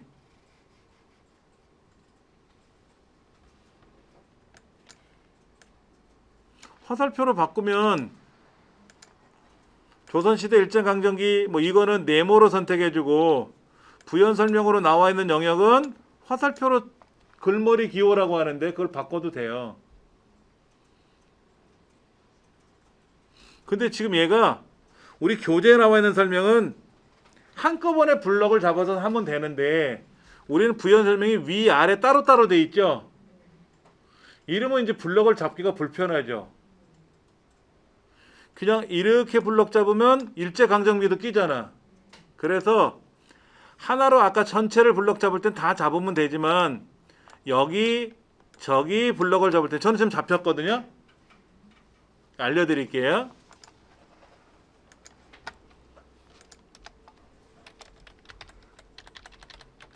블록 설정하는 걸 설명드릴 겁니다. 블록 설정. 발음은 블럭이라고 얘기하지만 표기할 땐 블록이라고 표기해요. 이게 외래어 표기법에 의해서. 예, 블록 설정하는 방법이 있는데 드래그하면 뭐가 되는 거예요? 원하는 영역을 선택하는 거잖아요. 그렇죠? 드래그하면 근데 그 중에 마음에 안 드는 애들도 있을 거 아니야. 이걸 우리는 연속적 선택이라 그래. 연속적 선택. 이런 거. 여기서부터 이만큼 이거.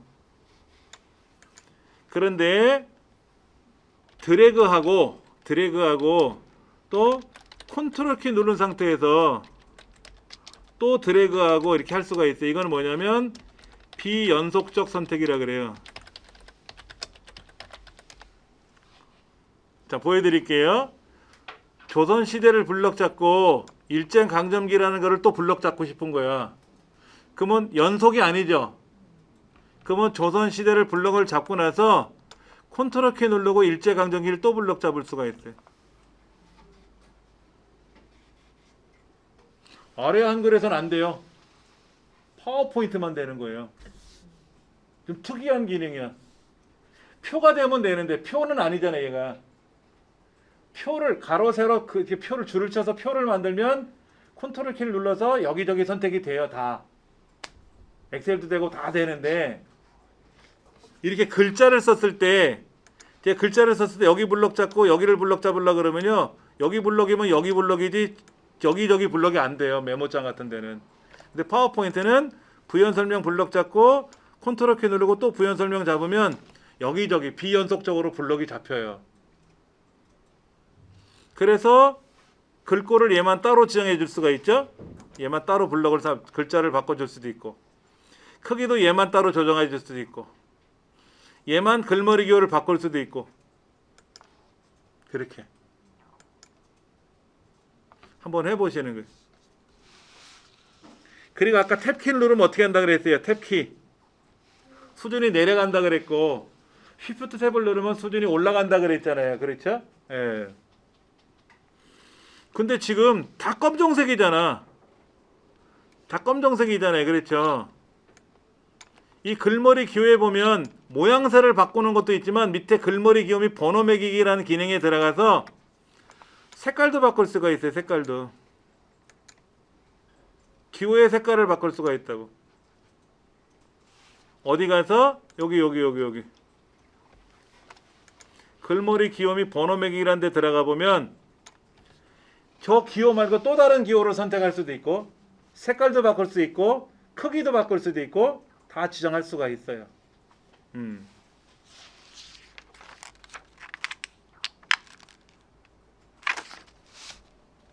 한번 해보세요. 해보셨나요? 예. 그 다음에 이 글자를 쭉 블럭을 잡으셔가지고 지금 글자가 지금 위아래가 너무 따닥 붙은 느낌도 있어요. 지금 4줄밖에 안 썼는데 아래 공백이 많이 있잖아요. 그렇죠? 그럼 줄간격이라는 기능이 있거든. 줄간격. 그게 여기 있습니다. 어딘지 잘 찾아보세요. 거기. 줄간격. 1.5로 한번 넣어보세요. 1.5. 뭐 2.0도 있어요. 2.0. 그러면 글자를 크게 하면 어차피 글자를 크게 하면 괜찮지만 너무 크게 해도 흉하거든요. 이때 줄간격이라는 걸 이용해 주면은 좀 넉넉하게 보이죠. 그렇죠? 예. 그것이 지금 47쪽에 나와 있는 내용입니다.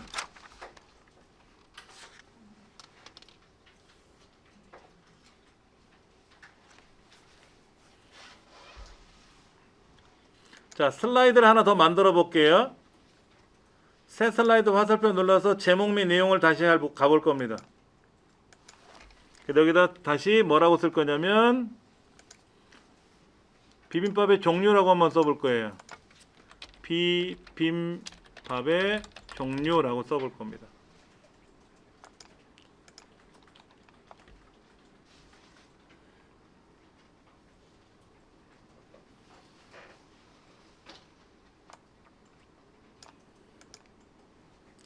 이렇게 이제 제목을 썼는데 제목이 그냥 일반 글자로 쓰면 나쁘진 않지만 좀 더 예쁘게 꾸미고 싶을 때가 있어요. 물결 흐르듯이 움직이는 글자, 파도 치는 물결 같은 거로 모양새를 바꿀 수가 있어요. 자, 블럭을 잡으시고요. 네? 홈에 있어요. 잘 보셔야 되는 게 뭐냐면 삽입은 뭔가를 집어넣을 때 쓰는 기능이고 보기는 이렇게 볼 건지 저렇게 볼 건지를 보는 게 보기고 홈이라는 메뉴가 가장 기본적으로 많이 쓰이는 기본 메뉴판이거든요. 그래서 거기에서 슬라이드를 꾸몄죠. 삽입이라는 메뉴가 더 슬라이드를 더 집어넣을 수 있는 기능은 있습니다. 앞에. 예. 그래서 이제 비빔밥이라는 종류로 글자를 썼는데 얘를 꾸미고 싶은 거예요. 그러면 이 글자가 들어있는 박스가 보이잖아요. 박스. 이 박스에 보면 그리기 도구 서식이라고 있잖아요. 그리기 도구 서식. 그런데 이게 두 가지로 나눠져 있어요. 잘 보세요. 도형을 꾸밀 거냐, 워드 아트를 꾸밀 거냐라는 거예요. 도형 스타일은 뭐냐면 이 글자가 들어간 비빔밥의 종류라는 글자가 들어간 겉박스에 색깔을 꾸미거나 뭐 테두리 선을 꾸미거나 이런 거죠. 지금은 테두리 선도 없고 배경 색깔도 투명으로 돼 있는 거예요. 워드 아트는 뭐냐면요. 글자를 가지고 꾸며주는 거죠. 워드 아트니까 이걸 우리나라에서는 글맵시라고 불러요. 한글 2016에서는 글맵시 같은 의미예요. 자, 워드 아트 스타일에 가면 화살표가 있어서 종류를 고를 수가 있어요. 그래서 뭐 이렇게 주황색이나 검정색이나 색깔을 선택하시면 모양새가 나타나잖아요. 그렇죠? 첫 번째 거는 그냥 잘 모를 수 있는 건데 그 두 번째라든지 두 번째 줄에 있는 내용을 갖다 대보면 마우스 갖다 대보면 모양새가 달라져요. 그렇죠? 아무거나 처음 거 한번 눌러보세요. 처음 거 눌렀단 말이에요. 이렇게 눌렀단 말이에요. 이렇게. 그래서 이거로 해도 되고 얘로 해도 되고 얘로 해도 되고 막 바뀌는 거예요. 그렇죠? 그리고 텍스트 효과를 가보세요. 텍스트 효과. 이 중에 하나를 골랐잖아요. 이 중에 하나를 고르고 나면 텍스트 효과에 가셔가지고 저 아래쪽에 있는 변환을 가볼 겁니다. 변환. 변환을 가보시면은 이렇게 동글뱅이 되어 있는 거 있고, 예. 종류가 여러 가지가 나올 거예요. 왼쪽에서 왼쪽으로 오른쪽으로 올라가게끔 하는 것도 있고, 예, V자처럼 되어 있는 것도 있고, 이렇게 보세요. 이렇게 되어 있는 것도 있잖아요. 이렇게.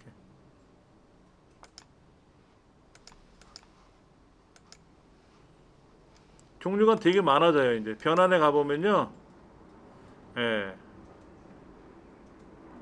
요렇게 물결 치는 모양도 있고요.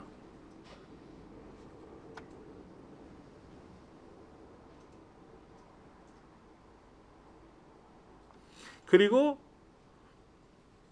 텍스트 채우기에 가시면 색깔을 채울 수도 있어요. 글자의 색깔을 채울 수 있는 거예요.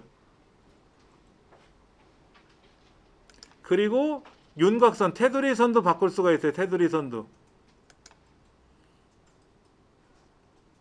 이거는 일반 우리 글꼴 가지고 글자를 쓰는데 저런 모양새를 만들기가 어렵잖아요. 글자는 그냥 무조건 가로로 나오는 거지 않습니까? 가로 세로가 일률적으로 나오는 거잖아요. 얘는 꼬불꼬불하잖아요. 이걸 워드 아트라고 하는데 얘를 이용하면 재미난 모양새를 만들 수도 있어요. 여기 효과를 가보면 뭐 반사라는 기능도 있어요. 반사. 글자가 이렇게 물 웅덩이에 뭐 글자 이렇게 뭐 사물이 반사되듯이 이런 거. 네온도 있어요. 네온.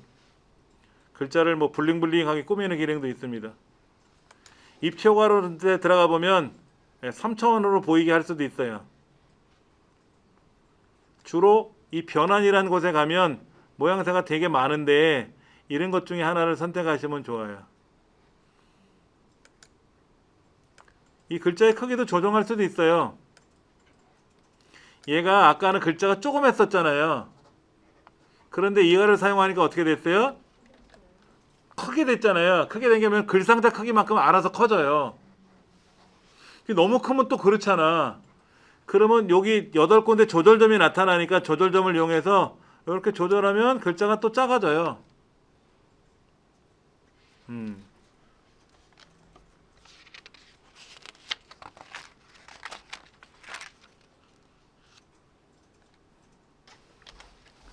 파일에 가서 새로 만들기 할 겁니다. 비어있는 하얀색으로 할 겁니다.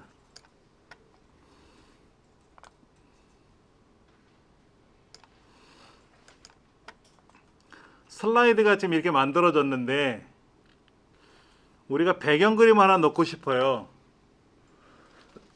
그러면 모든 슬라이드, 지금 슬라이드가 하나지만 슬라이드가 하면 100개가 되든 1000개가 되든 간에 동일한 배경 그림이 들어가야 보기 좋아요. 그렇죠? 요소마다 그림이 들어가는 건 다를지라도 배경 그림 같으면 통일을 시켜야 되겠죠. 그렇죠? 자, 그러면 한번 꾸며 봐야지. 지금은 제목, 여기다가 이제 제목 하나 써볼게요. 파워포인트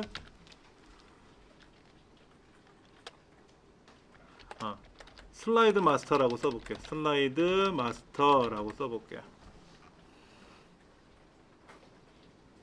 그 다음에 새 슬라이드를 만들어서 제목 및 내용, 에 들어가서 제목에다가 슬라이드 마스터라고 쓸 거고요. 또 새 슬라이드에 들어가서 컨텐츠 2개짜리 한번 선택해 보세요. 컨텐츠 2개짜리. 여기도 슬라이드 마스터.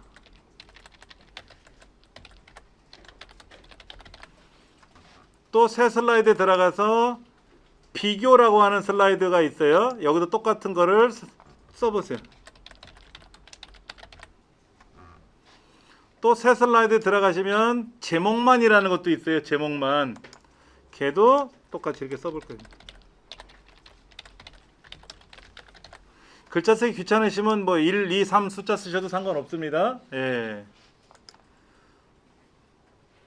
제가 슬라이드라고 하는 슬라이드 종류를 종류별로 5개를 만들어 봤어요. 처음 슬라이드는 슬라이드 제목이고 제목 슬라이드고, 두 번째는 제목 및 내용이고, 그 다음에는 왼쪽 오른쪽 2개를 보여주는 거고, 네 번째는 그걸 비교하는 과정이고, 다섯 번째는 제목만 들어가는 형태고.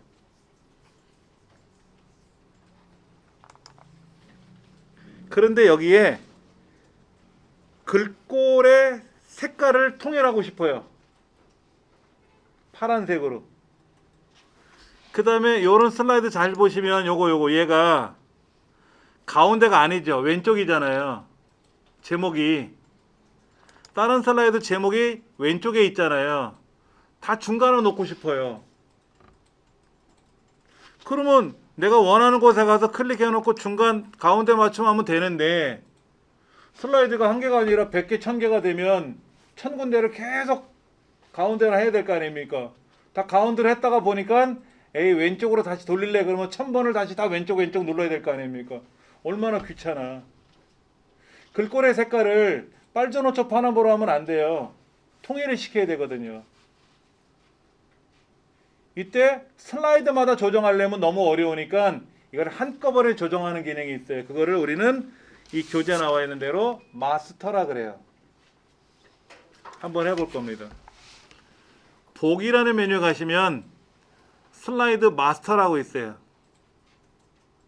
슬라이드 마스터 찾으셨어요? 눌러보세요. 그 마스터의 종류에는요, 저 위에는 큰 도형으로 된 마스터가 있고 밑에 줄줄이 매달려 있는 슬라이드들이 보일 거예요. 확인하셨습니까? 요 슬라이드를 자세히 보시면 얘가 크고요. 그 밑에 줄줄이 매달려 있어요. 이게 제목 슬라이드고, 이건 제목 및 내용이고, 그렇죠? 이건 2개짜리고, 이건 제목만 있던 애고, 이렇게 종류별로 있잖아요. 그래서 이걸 우리는 뭐라고 부르냐면 제일 위에 있는 요 마스터를 부모 마스터라고 불러요. 페어런트 마스터라고 하고, 밑에 있는 얘는 첫째, 둘째, 셋째, 넷째에서 자녀 마스터라 그래요. 칠드런 마스터. 용어가.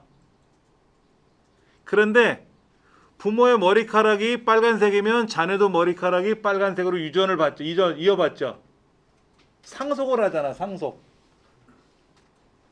부모가 대머리면 자녀도 대머리가 될 확률이 많아요. 그렇죠? 아닐 수도 있지만 컴퓨터에서는 부모의 글꼴의 글자의 색깔이 빨강이면 자녀도 빨강이라고 하는 거를 이어준다라고 해서 정해놓고 쓰는 거예요. 그럼 만약에 지금 슬라이드가 아까 보실 때 종류별로 만들었는데 보기에 가서 슬라이드 마스터에 갔더니 이 첫째 마스터도 있고 둘째 마스터도 있고 종류가 있잖아요. 따로따로 있잖아요. 여기서 꾸미는 게 아니라 저 위에는 부모 마스터를 선택하고 이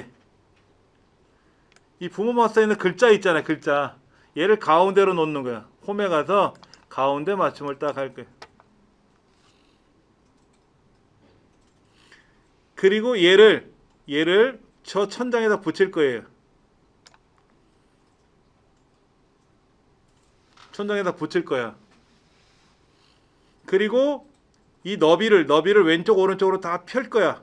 오른쪽 다 펼 거야. 왼쪽도 펴고 오른쪽도 펴서 이 화면에 꽉 차게 제목을 위에다 붙여줄 거예요. 그래서 이 제목 도형을 그리기 서식에 가서 예를 들어서 노란색을 줄 거예요.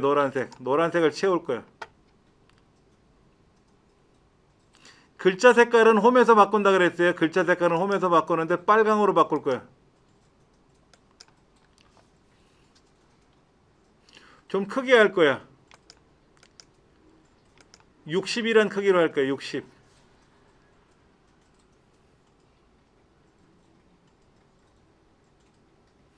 부모 마스터에 있는 제목 타이틀을 꾸몄더니 밑에 있는 자녀들도 따라가죠. 그게 상속받는 중이야. 지금 상속을 받는 거예요. 그리고 삽입에 가서 도형에 가서 하트 모양이 있을 거예요. 하트 모양. 기본 도형에 보면 하트 모양이 있는데 이거를 제목 앞에다 이렇게 그릴 거예요. 이렇게 그릴 거예요. 하트 모양을 하나 그려준다고 제목 앞에다.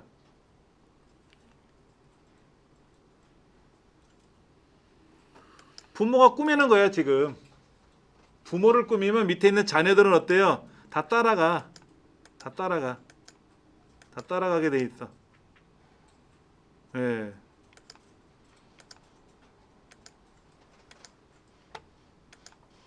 근데 덜 따라가는 애들도 있어요. 여기 지금 부모를 우리가 제목 도형을 넓혀놨잖아요. 넓혀놨는데 첫째는 어떻게 돼 있어요? 첫째는 이 하트 위치가 부모 맞서 있는 하트 위치랑 같잖아요. 그렇죠? 그 다음에 요것도 있잖아. 제목 및 내용은 부모랑 똑같이 생겼어. 부모랑 똑같이 생겼어. 근데 하트가 안 보이나요? 그러면 이 제목 도형 있잖아요. 이 제목 도형. 얘를 오른쪽 버튼 눌러서 맨 뒤로 보내보세요. 뭐라?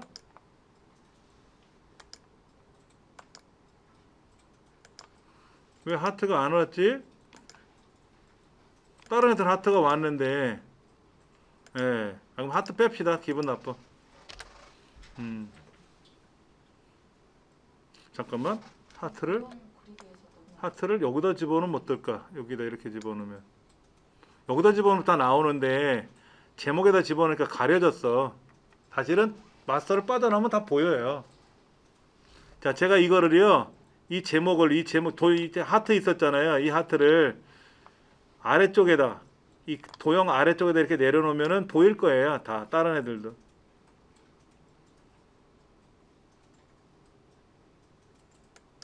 그럼 첫째는 이렇게 생겼고 둘째는 부모랑 똑같이 생겼어. 셋째, 넷째, 다섯째, 여섯째 종류별로 이렇게 만들어 놨는데 우리 그런 거 있잖아요. 부모 머리카락 색깔이 빨간색인데 그 중에 자녀 하나가 엄마 나는 노랗게 물들이고 싶어요. 이럴 수 있잖아. 그럼 걔만 물들이면 돼요.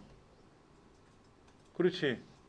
그러면 만약에 첫째 있잖아. 첫째. 이거. 제목 슬라이드라고 하는 얘가 이 색깔이 자기는 마음에 안 든다는 거야. 난 노란색 바탕 싫어요, 엄마, 부모님. 그럼 얘만 이 도형 채우기를 색깔을 녹색으로 바꾸고 글자 홈을 가서 글자를 검정으로 다시 돌려도 돼. 그럼 얘만 따로 튜닝하는 거예요. 아니 나는 여기 있는 색깔 뺄 거예요. 그러면 도형 채우기 색깔을 없애면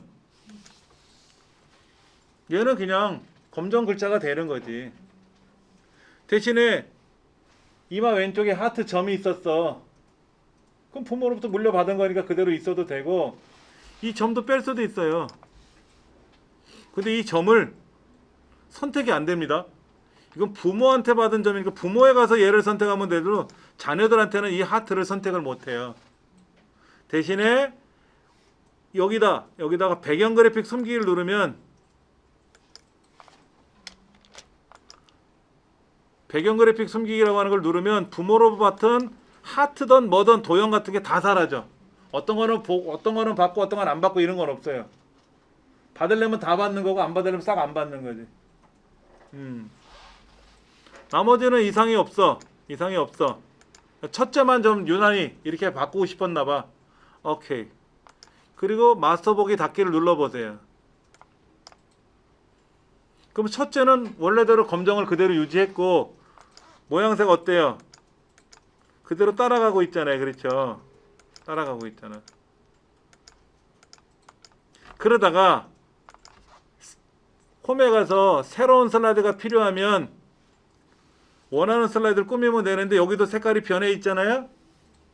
부모로부터 물려받은 유전자 그대로 변경돼 있지 않습니까? 보기란 메뉴가 슬라이드 마스터를 꾸며가지고 여기서 뭐 부모 마스터를 꾸미고 자녀 마스터를 꾸미고 꾸미는 거 아닙니까? 지금요. 그렇죠?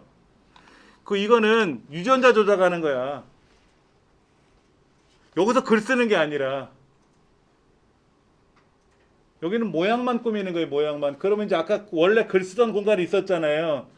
돌아가야지. 그게 뭐야? 슬라이드 마스터라는 메뉴판에 가시면 마스터복이 닫기라고 있단 말이에요. 이게 빠져나가야 돼. 그래야 이게 아까 우리 글 쓰던 공간이란 말이에요. 지역이 달라요. 그렇죠? 많이들 실수를 하시더라고. 복이 슬라이드 마스터에 가서 여기서 막 제목 글자를 쓰고 막 고치더라고요. 고치면 빠져나가면 거기에 글자가 고쳐져 있어. 안 돼. 이건 쉽게 말하면 뭐냐면 가구를 만드는 공장이라고 생각해 보세요. 가구를 디자인하는 공간이에요. 디자인하는 공간. 그래서 이런 가구 저런 가구를 만드는데 가구를 만들어서 이제 빠져나가면 실제 가구 주인이 가구에다 글자를 쓰고 물건을 넣어야 될 거 아닙니까? 이거는 편집창에서 하는 거지. 지역이 다르다는 얘기죠. 자, 그런데 아까는 이렇게 안 돼 있었는데 마스터에서 꾸미고 보니까 통째로 바뀌었지 않습니까? 그래서 새 슬라이드에 가서 또 다른 슬라이드 내용을 또 만들려고 하면 알아서 이렇게 꾸며진 대로 나타나는 거지. 자, 우리 책에 어디냐면요 51쪽 한번 보세요. 50쪽 왼쪽에 50쪽에 뭐라고 써 있냐면 슬라이드 마스터는 배경, 색깔, 글꼴, 모양새 이런 거를 위치를 통일할 때 쓰는 거예요. 통일. 예. 그래서 공통적으로 똑같은 모양을 적용해 주자는 거죠. 파워포인트에서는 글자의 색깔을 첫 번째 슬라이드는 빨간색, 두 번째는 노란색, 세 번째는 파란색 이렇게 알록달록하게 안 만든다 그랬어요. 왜? 심리적으로 불안해. 그러면 보는 사람이 똑같은 거로 통일을 해야 돼. 그러다 보니까는 제목의 글자가 오른쪽으로 갔으면 좋겠는데 그러면 슬라이드가 100개면 다 100번 오른쪽 정렬을 해야 되잖아요. 근데 마스터에서 오른쪽으로 하면 다 한꺼번에 오른쪽 가잖아. 그렇잖아요. 여기다 제가 노란색을 칠했더니 다 노란색이 됐잖아. 저 노란색이 마음에 안 들어서 빼고 싶으면 어떻게 하면 돼? 여기서 일일이 노란색을 빼는 게 아니라 어떻게 한다? 복이 슬라이드 마스터에 가서 이 부모 마스터에 있었던 이 노란색을 빼버리면, 그리고 마스터를 빠져나가면 모든 슬라이드 노란색이 다 빠졌잖아요. 슬라이드 개수에 상관없이 한꺼번에 빼는 거지.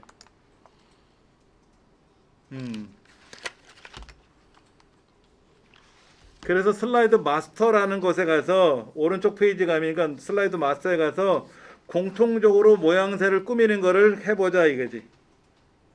쉽게 말해서 우리 이런 거 해봤었죠. 디자인에 가서 요런 색상 꾸미는 거 해봤었잖아. 한꺼번에 바뀌었잖아 지금. 그렇잖아요. 아까 우리 했을 때 보세요. 슬라이드란 디자인이란 메뉴 가면 여러 가지 모양새가 있는데 얘를 누르면 어떻게 돼요? 모든 슬라이드가 통일적으로 그렇게 다 적용되지 않습니까? 이게 마스터로 만들어 놓은 거예요. 슬라이드 마스터로. 근데 다 좋은데 아니 나는 요게 마음에 안 들으면 얘를 또 슬라이드 마스터에 가서 고쳐버리면 돼요. 얘를 또 고쳐도 돼요. 우리가 보기에 가서 슬라이드 마스터에 가보면 이렇게 부모 마스터도 꾸며져 있고 자녀들 마스터도 다 꾸며져 있는데 이거를 내가 직접 다 꾸밀 수가 있다고.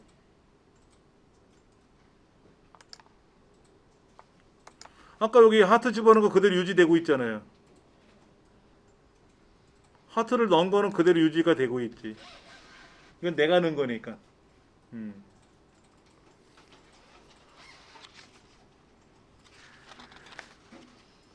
자, 지금 52쪽에 보시면은 그 창의적 사고라고 글자를 쓰고 슬라이드를 있었는데 그 제목이나 이런 모양새를 좀 바꾸고 싶은 거야. 아까 우리 이런 거 했었죠. 기억나시는 거 있는데 뭐냐면은 이거 이건 빨간색이고 얘는 동글뱅이고 얘는 네모고 있었잖아요. 글머리 기호. 이 글머리 기호도 마스터에서 만들면 돼요. 미리 지정하면 항상 그렇게 나와요. 그 다음에 지금 보시다시피 여기에 나와 있는 이 슬라이드에 배경 그림을 넣고 싶으면 보기에 가서 슬라이드 마스터에 가서 부모 마스터에다 놓고, 아니 예를 들어 이런 거 있잖아요. 글 쓰고 제목 쓰고 글 쓰는 구조가 있고, 제목만도 있잖아. 제목만에만 나는 배경 그림을 넣고 싶어 이럴 수도 있거든. 요 슬라이드 구조에만 그림을 넣을 수도 있거든. 보편적으로는 부모 마스터에 가서 다 꾸미는 거지만, 그러면 지금 55쪽에 나와 있는 대로 그림을 집어넣으면 돼요. 삽입에 가서 그림에 가서 우리 샘플 그림이 아까 D 드라이브 안에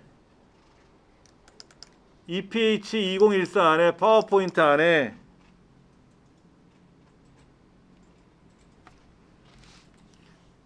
얘가 챕터가 얼마나, 챕터 1 섹션 4 챕터 1 섹션 4 안에 이런 그림이 있다고. 이런 그림. 파워포인트는 오류가 났지만 그림은 오류가 안 날 거예요. 이런 그림을 가져오면은 이런 그림을 여기다 쫙 깔면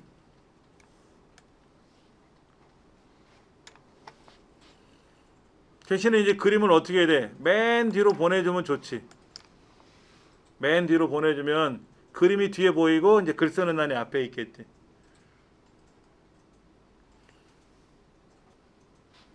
삽입에 가서 그림에 가서 우리 EPH2014라는 폴더를 찾아서 D 드라이브에 가서 이 책에 보면 왼쪽에 섹션 1, 챕터 1, 오른쪽에 섹션 4라고 써 있어요. 그러면 EPH2014에 가서 파워포인트에 가서 챕터 1에 섹션 4에 가보면 예제 파일 쪽에 이런 로고들이 있단 말이에요. 로고. 이런 로고도 우리가 가져오면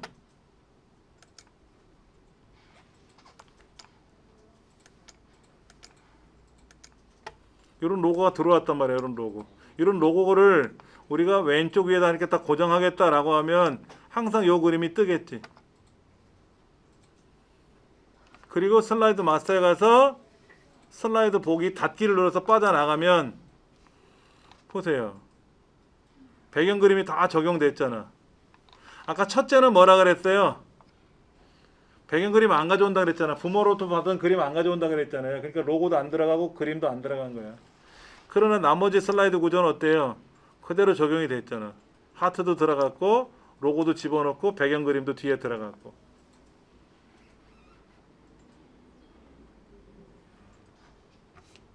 이런 식으로 우리가 작업을 하는 거예요.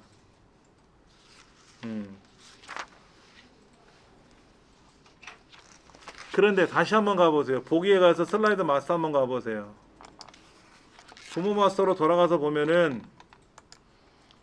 아래쪽에 바닥글이라는 애가 있고, 바닥글 날짜도 보이고 샵이라고 하는 기호도 보이죠.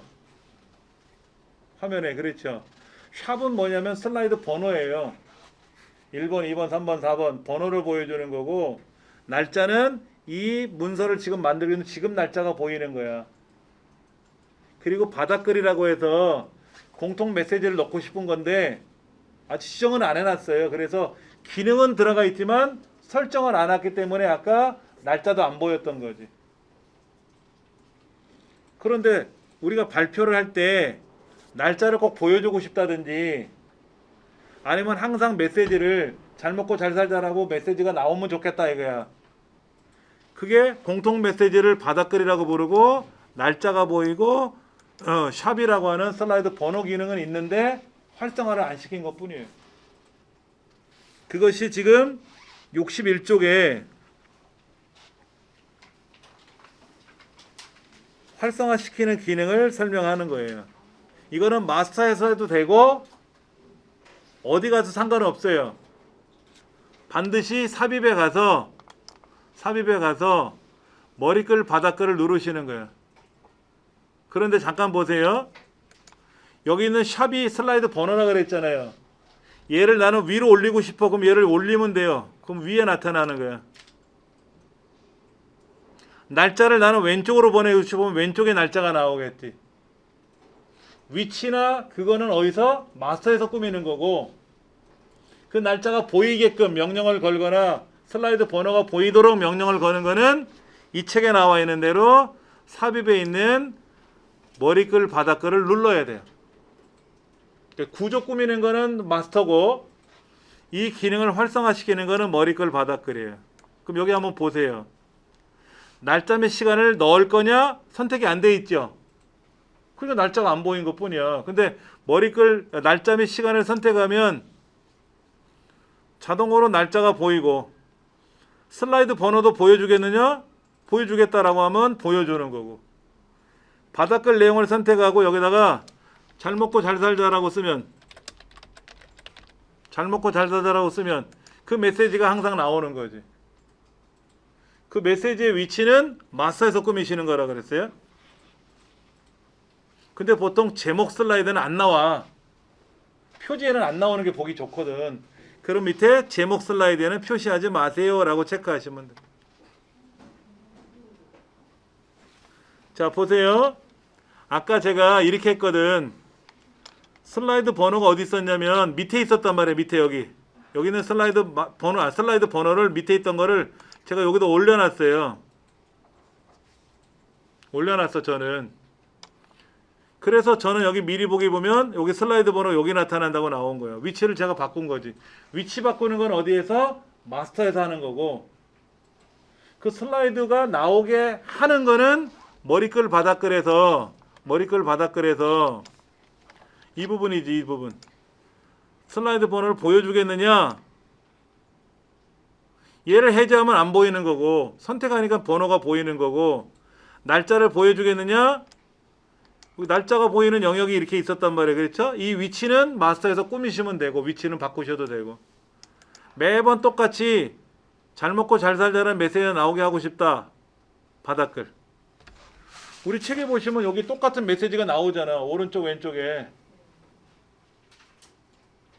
이거를 우리는 바닥글이라고 부르는 거예요. 바닥글. 위에 있으면 머리글, 아래 한글에서는 이거를 머릿말 꼬릿말이라고 부르고, 파워포인트는 머리글 바닥글이라고 하는 거예요. 같은 개념이에요.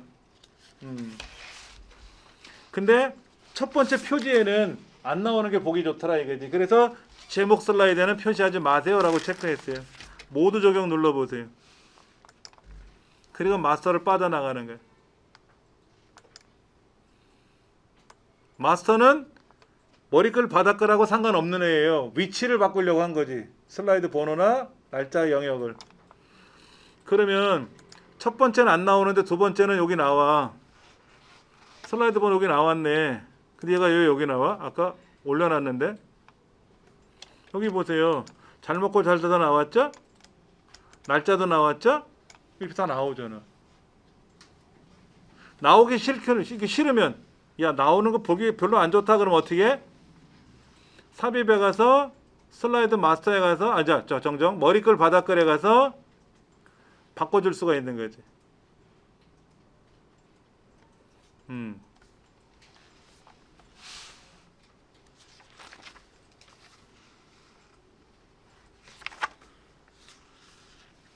그런데 마스터를 두 가지로 만들 수도 있어요. 예를 들어서 빨간색 배경으로 되는 마스터 종류를 하나 만들고 노란색 배경으로 만드는 슬라이드를 하나 만들고 싶어. 두 가지 정도로. 그거를 다중 마스터라고 하는데 우리는 보통 하나의 마스터로 많이 작업을 해요. 예. 그러니까 다중으로 해도 되는데 어려워질 수 있어. 요거는 다음 시간에 설명드릴 거예요. 다중 마스터로 사용하는 건 다음 시간에 해보고, 오늘은 그냥 단일 마스터로 하는 것만 설명을 드렸습니다. 파워포인트가 기능이 되게 많아요. 그렇죠? 기능이 되게 많아서 막 정신이 하나 없을 수도 있어요. 그래서 다음 시간에는 다중 마스터에 가는 거를 살짝 말씀을 드리고 좀 쉬운 쪽으로 가볼게요. 이번에는 지금 설명드린 건 주로 구조를 설명하다 보니까 이해하기가 어렵다라고 생각하실 수 있지만, 다음 시간은 도형 그리고 색깔 꾸미고 이런 거 단순한 거를 좀 해볼 거예요. 하다 보면 또 재밌어지지. 그렇게 진행할 겁니다. 수고들 하셨습니다.